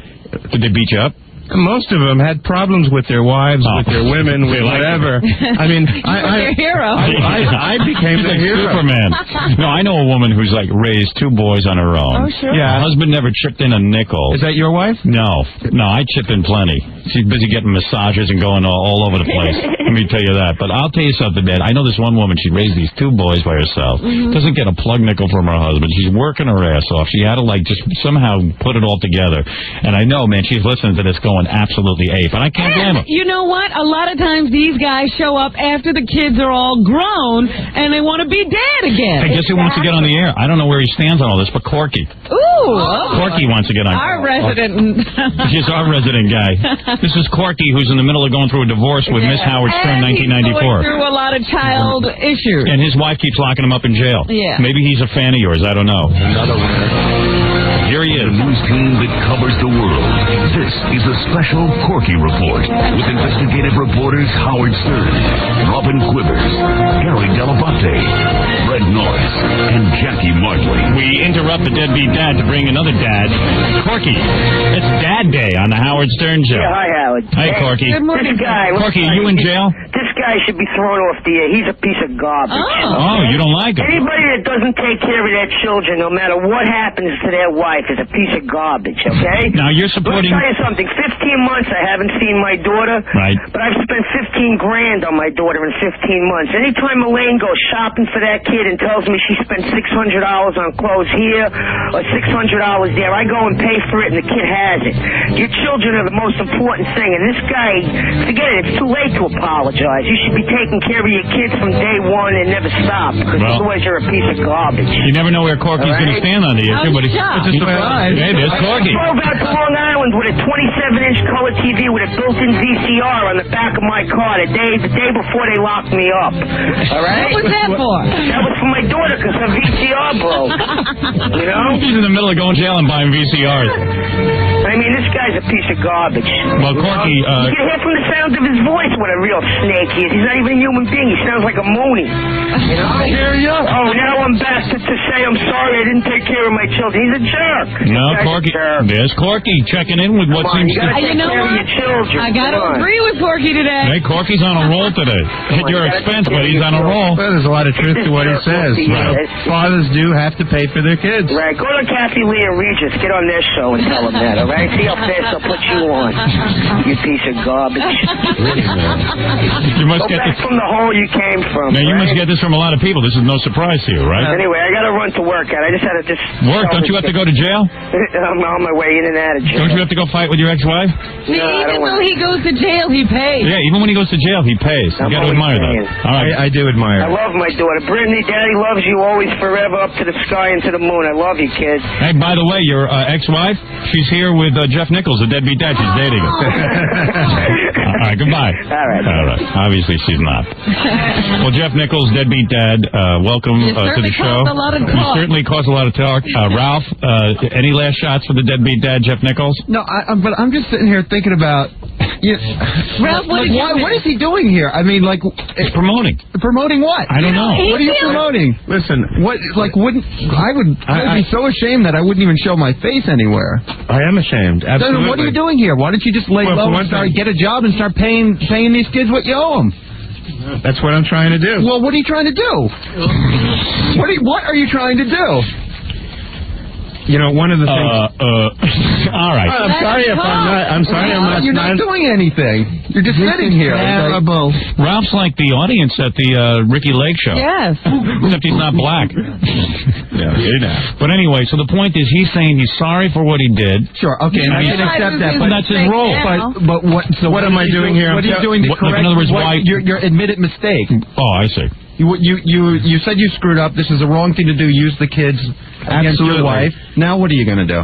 I'm trying to speak out on issues so that other men don't make the same mistake that I did. You're defending yourself. I'm not defending myself. I said what I did was terrible. How could that be defending myself? All right. But I'm also saying I don't know how I could possibly do it, and I'm sure that there are thousands, if not an idea. Go get a job and give them kids some money. Oh, there you go. I figure you got cash stashed away, though. I do. I figure you do.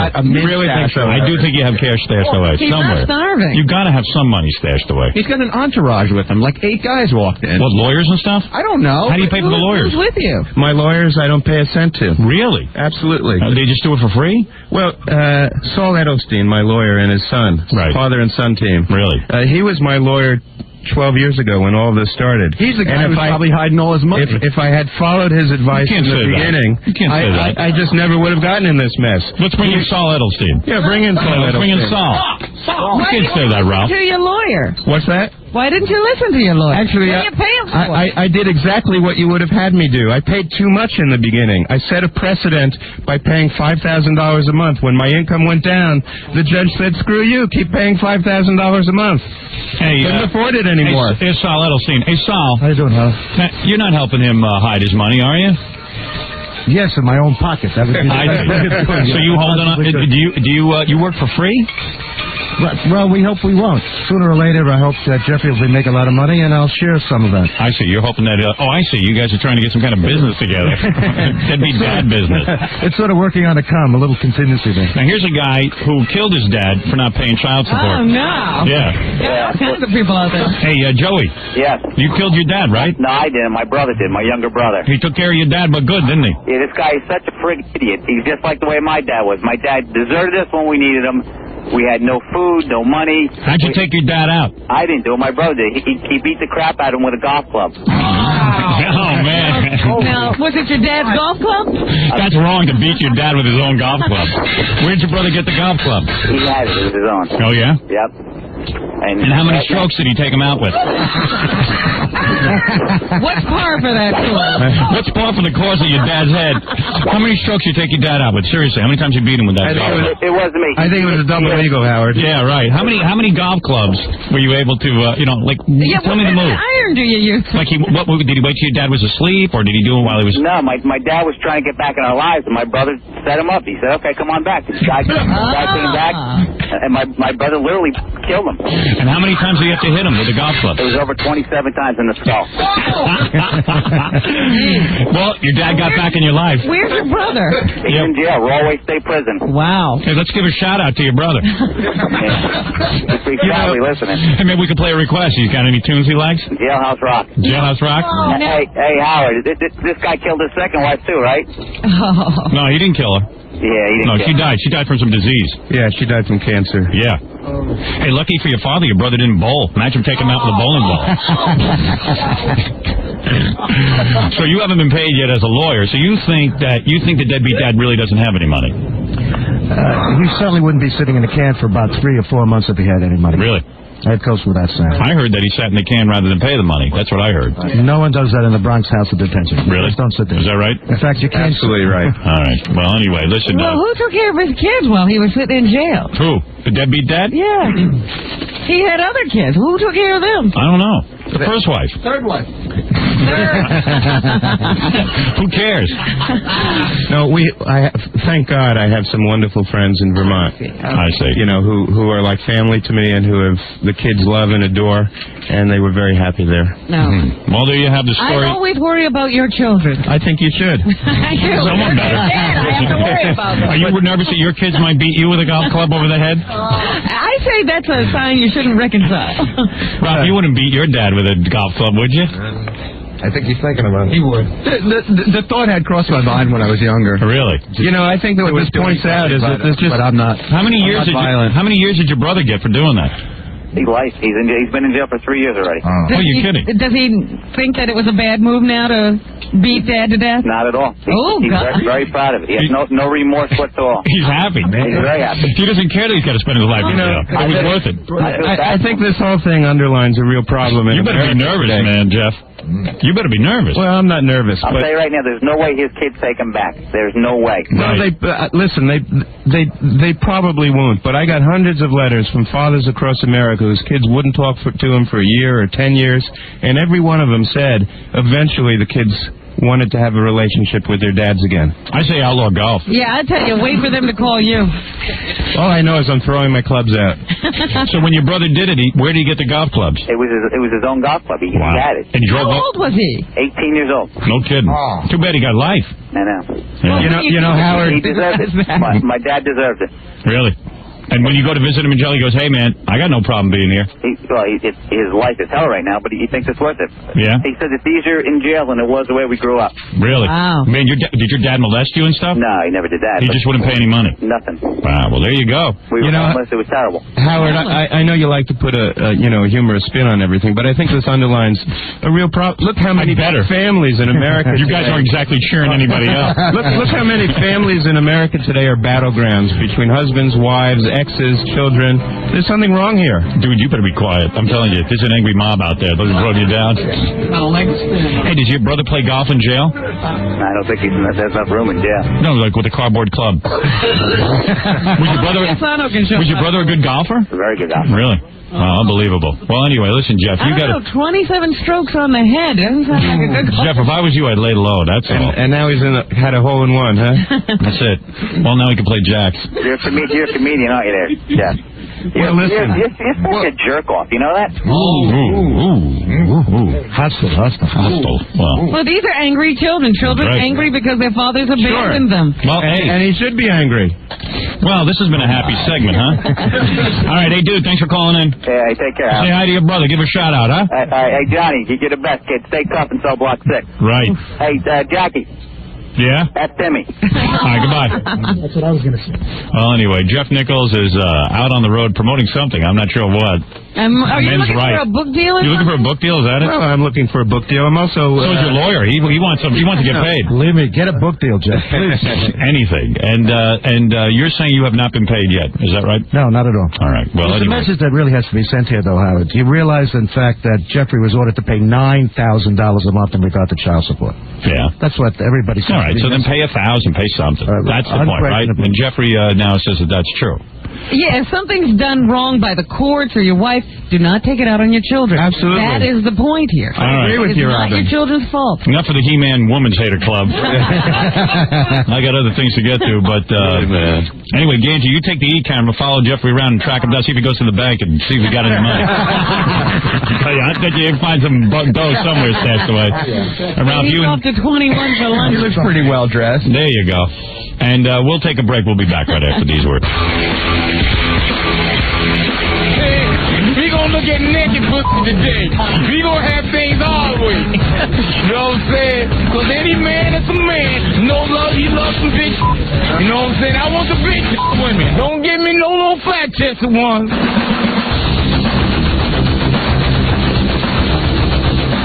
Robin, what's in the news? Well, there were some big stories this weekend eclipsing the Super Bowl. In our own little neck of the woods was the announcement that Mickey Mantle had entered rehab for a drinking problem. In his bathroom, does his wife keep a copy of How to Help Alcoholics? Must have, because it finally sunk in, and all the articles in the paper this weekend say that Mickey did not want to end up like Billy Martin, one of his best friends and greatest drinking buddies. He noticed, even after Billy Martin was told that he had liver damage as a result of drinking, he considered that a red badge of courage and continued to drink. He was smart because he died in a car accident anyway. Mickey, but he was drinking then too. Mickey was told that he's probably got some liver damage now, and he's the only man in his family to live as long as he has. Right. Because every male in his family has died at a young age. They've died in their 40s, and he's made it past that. So now I guess he's going to try to hang on a little longer. In fact, he's even saying if he had known that he was going to live this long, he would have taken better care of himself. So the legend of Mickey Mantle, it would have been cool if he died in his 40s, and everyone would have been like, wow, Mickey. The Mick. Yeah. But, unfortunately, the Mick lived till like 60, and now it's like kind of embarrassing because he's 60 years old, and he's got sort of got the mentality of a 19-year-old kid when it comes to alcohol. Well, they were saying in the paper, and they're blaming everybody. Now it's everybody's fault that Mickey is an alcoholic. Because they say he never had to buy himself a drink. Oh, so we have to blame us. Wherever he was, people always were willing to ply him with liquor because they told him they thought he was funny. It's going to be great to drink with Mickey Mantle. Why not? To have those great stories. I guess who I was out drinking with last night? The great Mickey Mantle. One of the things I read said that there was some kind of a dinner, some kind of award thing, and they had all these different dignitaries to come in and speak for a few minutes, and of course they made Mickey Mantle the last guy. So he sat there during the whole dinner drinking, of course. Yeah. By the time he gives a speech. So he was always forgiven. Right. Too. Instead of being written up as an obnoxious drunk, people just kept their mouths shut and let it go on. Right. Everybody was, what do they call that? Everyone was facilitating his drinking. Yeah. Enabler, yeah. Enabling. Oh, Jackie knows all the words. Why are we asking each other? Well, when you go to Jackie's house for dinner, which I hadn't been in 5 years, in the bathroom, laying there, the top book on a pile of magazines is this big, giant book. And on the cover, it just blares at you. It's not even like a pamphlet? No. It's a big, thick book, and it says, it's yellow with big red lettering. It says, how to help the ones you love who are alcoholics. And obviously, it's something like that. I forget the title of the book. He said, what is it again, Fred? Oh, God. Gary knew the name. How to release people you know from alcohol and other drugs. How to release people you love. People you love. Yeah, release them? Yeah. How to free. How to free people you love from alcohol and other drugs. Yeah, but who bought that? Nancy? I think I bought it one night when I was bombed. No, I think Nancy bought it. Nancy is upset with Jackie's drinking. Yeah. Well, one of the first things she said on Friday when she called in was she didn't know whether she was more angry that he was getting a massage or that he had been drunk the night before. Yeah, that drives her crazy. But meanwhile, she married a drunk. I mean, don't try to change the guy. Does that mean that you can't try to help the person get better? Yeah, but, don't be mad. Jackie loves drinking. And just curtail. Yeah. Curtail, yeah. But then you just think about it when you're not drinking. Yeah, when he's not drinking, he's sleeping. I curtail because I sleep more now. Yeah. But he loves to drink. There's no way you're going to change. He's like Mickey Mantle. He's got to get liver damage before he stops, huh? What do you got to get? What liver? Ever since Billy's accident. You've been broken up too, huh? Jackie has the most fun when he's high. Yeah. And no one's going to stop that. We all had a few glasses of champagne the other night. Howard didn't. Not me. But we're not. We're the only one. Right. And Billy West. But other people don't have a drinking problem, Jackie. Don't compare yourself with other people. Was Billy drinking? No. See? I mean, the rest of the people in the room can stop at one. Plus, he's been drinking all week. Yeah. We all had a couple of glasses. But Jackie does need... I never bother Jackie about his drinking. I know Jackie needs alcohol. Don't say you don't bother him. I never try to stop him. I like him when he's drunk. You constantly bring up the fact that he has a drinking problem. You don't berate him and say you should stop. No. But you talk to him about what he does when he's drinking. It's fun. I'm a very functional alcoholic if I am an alcoholic. Right. Is that true or not? Yes, true. Even though I was late Friday. Right. And there have been many occasions. They were telling stories about you while you were gone. The story about you swinging on a pole outside of a hotel. And you had to be helped back into your room. And then you couldn't be awakened the next morning because you had gone into a coma. It is like the Mickey Mantle story. And they also told the story about how you were screaming in the middle of a Grammys party. Was that the same one? Yeah. I guess Gary told us all the stories he's not supposed to tell. Help me get past the statute of limitations. Exactly. I do have to say that all those stories Robert just told are from 148-hour period. Really? They really are. Wow. When Gary was just as drunk and we had a wonderful time. Yeah, but... What happened? No, but I mean, of course I drink, but if I don't want to drink, I don't have to, and I know when to stop. I'm not saying that about him, but I'm just saying I know I don't have a drinking problem. Well, yeah. Jackie can't make that same statement. So what happened? Your wife bought that book, and then, like, what is she, like, counseling you from the book? Or she wants you to read it, or? And she just subtly placed it in the bathroom. Oh, is that what happened? You mean he showed up one day? Yeah, I saw it the same way you did. Do you think she put it there so that we would talk about it? Maybe we could get to him because she can't? Hey, you do think? Yep, I do. Because, I mean, the book was... Because it all of a sudden... What is this? Donnie, you What do you call that when you... Look at you, fatso. I'm in perfect shape. You got a stupid ass. You're going to talk that I got a problem. You can't walk past a piece of chocolate without eating it. Yeah, but I'll lose this weight and you'll still be drinking. I got my weight under control and you don't. That remains to be seen as well. You lose your weight, you still got the choppers. My choppers aren't killing me. They're killing me. Next game. All right. Oh, boy. Hey, Jackie, so what happened? Like one day, how many years ago did your wife buy that book, or was that a recent development? It looked yellowed. No, that was a yellow cover. What was it? How long ago was that? I really don't know. I think it's been lying around the house for a while. And it was, like, really weird. Like, you walk into the bathroom, and there it is.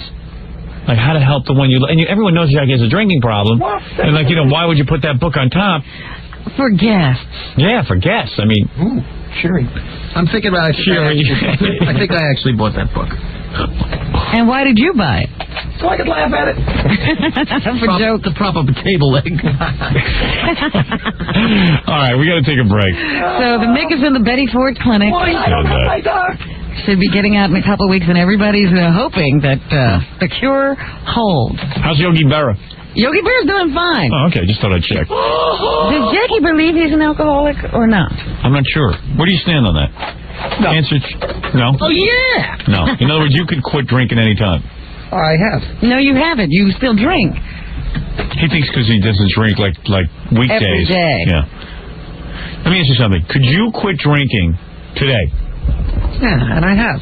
No. I've Wait. for a year at a time, 6 months at a time. Sure. But that's not stopping. When I lost weight, I didn't have a drink for like 7 months, 8 months. But then you went back to it. Went back to it. What do you mean? In other words, you've never really quit. Oh, I guess you always end up going back. In other words, you haven't really quit cigarettes. I've never gone back. Of course I have. All right, well, I don't choose to. I enjoy it. That was a really bad analogy. It's horrible. But he couldn't help it. He was grasping at straws. Yeah. No, in other words, I quit cigarettes because I never went back. There's a list of questions that alcoholics, or Alcoholics Anonymous, I guess, puts out to see. Maybe you shouldn't say it, Robin, because it's anonymous. I've seen those lists. I read through them 3 or 4 times looking for one question I can answer no. Now, Robin, what would be some of the questions? Do you know? Does it have an effect on your job? Does it have an effect on your family? Yes. So far I can answer for him. Yes, it does have an effect on Have you ever not been able to remember something the night, you were drinking? Do you ever have that? Absolutely. What was the question? Yes, he does. Not in a long time. What is it, Fafa Foha? Do you have to... have you ever started your morning off with an alcoholic beverage? Jackie? No. Never. Never, ever. Not once. All right. Well, there's a no. There's one question. But he's already answered yes to 3, and that's all you have to ask Gary those questions. Okay, what's the question? I've never blacked out, ever. Never. You've never done... Never in my entire life. You've never done anything you didn't remember? In other words, the next day, there's never been anything you didn't remember doing? Nope. Never. Never. Oh, that's great. And I've drank a lot, but I don't drink to the... I've never drank to the point of that I don't remember. What's the next question? Does it affect your job? Absolutely not. In fact, I don't drink during the week, specifically because I get up so early. Anybody who knows me knows I don't drink during the week. Has it ever had an effect on your family life? Absolutely not. All right, well, there you go. I thought you fought with your wife on the way home because you were both drunk. No, I fought with my wife because she was drunk. Alcohol didn't affect Gary; it affected his wife. We had a discussion on the way home. We had a couple of drinks. It's not a daily event, or even a weekly or monthly event. You fought with your wife on the way home? Just about something silly. We thought we said something we didn't say. Oh. Huh? I don't think he wants to talk about it. I don't. It was silly. His wife's got a pretty tight leash. No, she doesn't have a tight leash. I know you're afraid to talk about it. She likes to remain private. I mean, if she wants to talk about it, she can call and do it. It was your fight, too. No, it was my listening. Big difference. Oh, I see. Well, I had a bet with my wife. Who would be the last couple to leave Jackie's place? Fred and Allison. Yeah, I said Fred and Allison, but it turned out it was a tie. Fred and Allison stayed till 3:30 in the morning. And John and Karen? No. Billy and V. Really? Are you sure? Billy and V left after us? Wow. Yeah. Another couple who don't like to be alone. I guess. I don't know. But they were having a good time, so they stayed late. It actually just goes to show how the alcohol affected Jackie's brain. I know for a fact that Billy and V left before us. It was Freddie and I and my wife. I have no idea. Were the last 4 people left. Well, it was Nancy who told me, so. Oh, okay. Alcohol affected her brain. She don't remember. Do you have sex with your wife after the party? You kidding? Yes or no? Oh, yeah. Did you really? No. You were exhausted, right? And drunk. Who can get it up? Hey. Did you? No, but I have a really silly excuse. I have yet to be able to. This is really stupid, but I've yet to be able to pull that whole thing together in my wife's parents' house. It's a small house. Oh, you were staying in your parents' Yeah. Oh, I didn't know that. Yeah, I'll get around to it. I think that would be fun. I'll get around. You've done it in your parents' house. I don't think we've stayed at my parents' house that many times. There's no room. There's no room. It's true. Fred, did you have sex that night? No. No, we were staying at her mom's house, too. Do you sleep in the same bed, Fred? We've gotten past that, Rob. You can sleep in the same bed at your mother's house? What's that? Yeah. Oh. He's engaged now. Oh, yeah. We always were allowed to. I didn't know that. Isn't it weird when you walk downstairs and you're not married? That was kind of weird because my mother would never let me sleep with Allison. But once we went to my sister's and I said, hey, wait a second. It's my sister's house. My parents were sleeping over. Me and Allison were sleeping over. We were in college. Your parents were there. Yeah. And I ended up sleeping in the same bedroom as Allison. And I remember it was really weird and it was a mistake because everyone's looking at my Allison like she was a slut and a whore and real cheap. That's so tense. Yeah, it was real tense. All right. Why don't we take a break and then we'll be right back.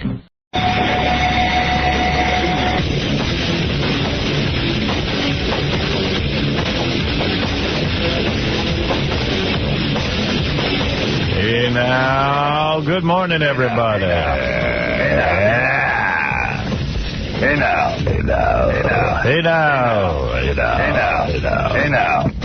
Well, hey now. Here, Artie, here's your toast. Thank you, sir. There you got a little toast for you. Salute. Comes with my egg whites.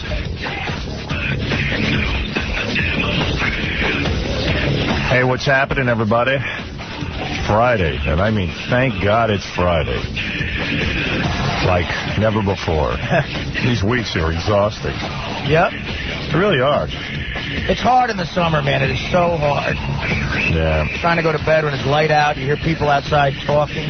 Yeah, I had to resort to my tape last night, or my DVD of... Really? What's her name? That chick. Tara Patrick? Yeah, Tara Patrick. Tara? Tara and what's the other chick's name? Savannah, yeah. Man, what's with me? My mind is going. How do you forget Tara and Savannah? I don't know. I felt like a real heel after I finished. Why? No, Beth wasn't home last. Whenever she's not home, I go right to the porno. So now you're feeling guilty about that? No, it's just weird. It's like, you know what, I can't go a night without pleasuring myself? Well, yeah. I like it. I was all excited. I was like dancing around the apartment, ready to, you know. Like you had a new date? Like I had a date. And I get into the bed. Freshen yourself up. And I always have it on pause, so I take up wherever I left off. Are you serious? Yeah. Well, why is that so strange? You have a special DVD player just for porn? In my bedroom, yeah. I do. Right. Because then I don't lose my place. Oh, my goodness. Because if you fast forward past the point you're at, and you see it, and then it's old. Right. You don't want to know what's coming. That's my thing on porn. You don't want to preview. Yeah. So the girls last night were using 2 vibrators at the same time on each other. Oh, why Which is would they weird. do that? On a piece of plastic. I don't know, but I guess they want, you know, it's supposed to show guys they're horny for guys. I see. Even though they're with each other. Yeah.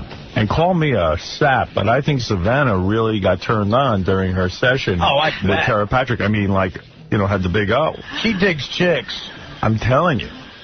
But I was so into it, and then I finished, and I was like, I got to turn this off. I'm disgusted with myself. Let me ask you something. Is there ever any cutting that you can tell on these things? Yeah. Where they're reshooting? I don't think reshooting, but I think different, like cutting Just to different angles. angles or something. Yeah. Yeah. No, I don't think they really care much about any. Do that again? There's none of that going on? No. But then you never see them shifting around and stuff, so that much. But they do it pretty effortlessly. You know what other porno I was watching, but I didn't pleasure myself to it, is one of the chicks from Survivor. I think she might even be coming in here next week. But she's in a porno? Yeah, like she made with her husband, and somehow the tape got out. One of those? Yeah. Who is it? Which chick from Survivor? Jenna, but not the Jenna you're thinking of. Not the Jenna who won. Jenna Lewis is her name. Jenna Lewis. She was first season and on All Stars. That Jenna? See, I'm not thinking of any Jenna. I tell you, and it's a weird tape, man. And I think they're out promoting it. They're like embracing it. And they're, they're claiming, well, if we don't embrace it, then it's going to be out there anyway, and we won't make any money. Right.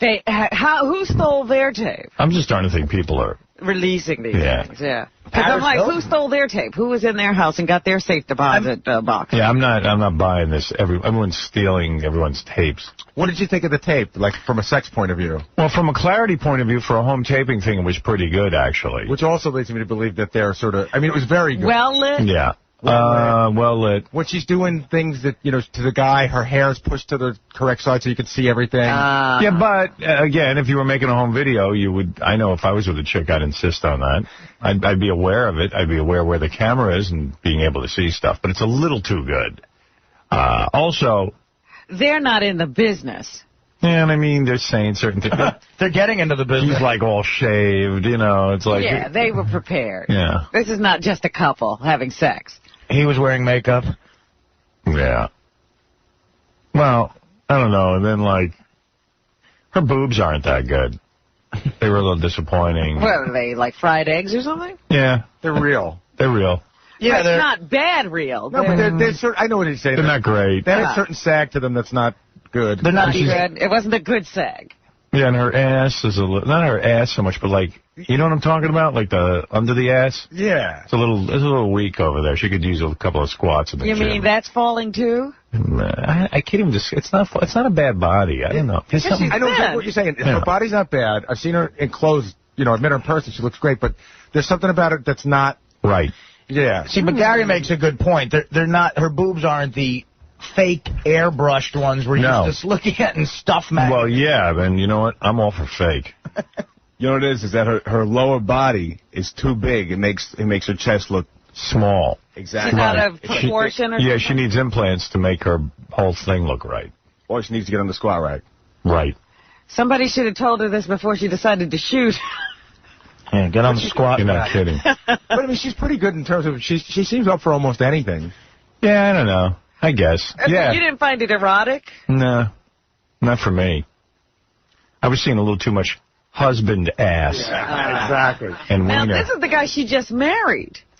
Yeah, the guy's in shape though, and it's a little annoying. Yeah, but there's one part. The camera's in one place, so they're moving around. And there's one part where he moves around, and his, dog ass is right in the camera. Yeah, and it's I don't want to see, and it's for a real long time. The hell with him. Yeah, and, you see everything. Yeah. They should have edited that out. Not good. Yeah, it's had a big porno night. Well, I went out to dinner with Ralph, and then Ralph was over my place. We decided to go get some dinner. It was good. Get some seafood. We walked around the streets seeing if there were hot chicks. We no hot chicks out yesterday. I couldn't believe it. Really? Yeah, we went to go look at girls. Lately I've been getting a ride home from DePace because he goes through Jersey, and down Fifth Avenue lately it has been stunning. Yeah, I know. Well, this is a good area. Oh, well, that's the weird thing. I don't know what the area is over there. When you're in your car, every chick is hot. Yeah, that might be. Then you set out on foot, no one's hot. I mean, we're almost getting into accidents. Some really heinous chick did come up to me though and said, "That's fun." You look. No, I mean she was not heinous. She was a nice lady, but she was an older lady.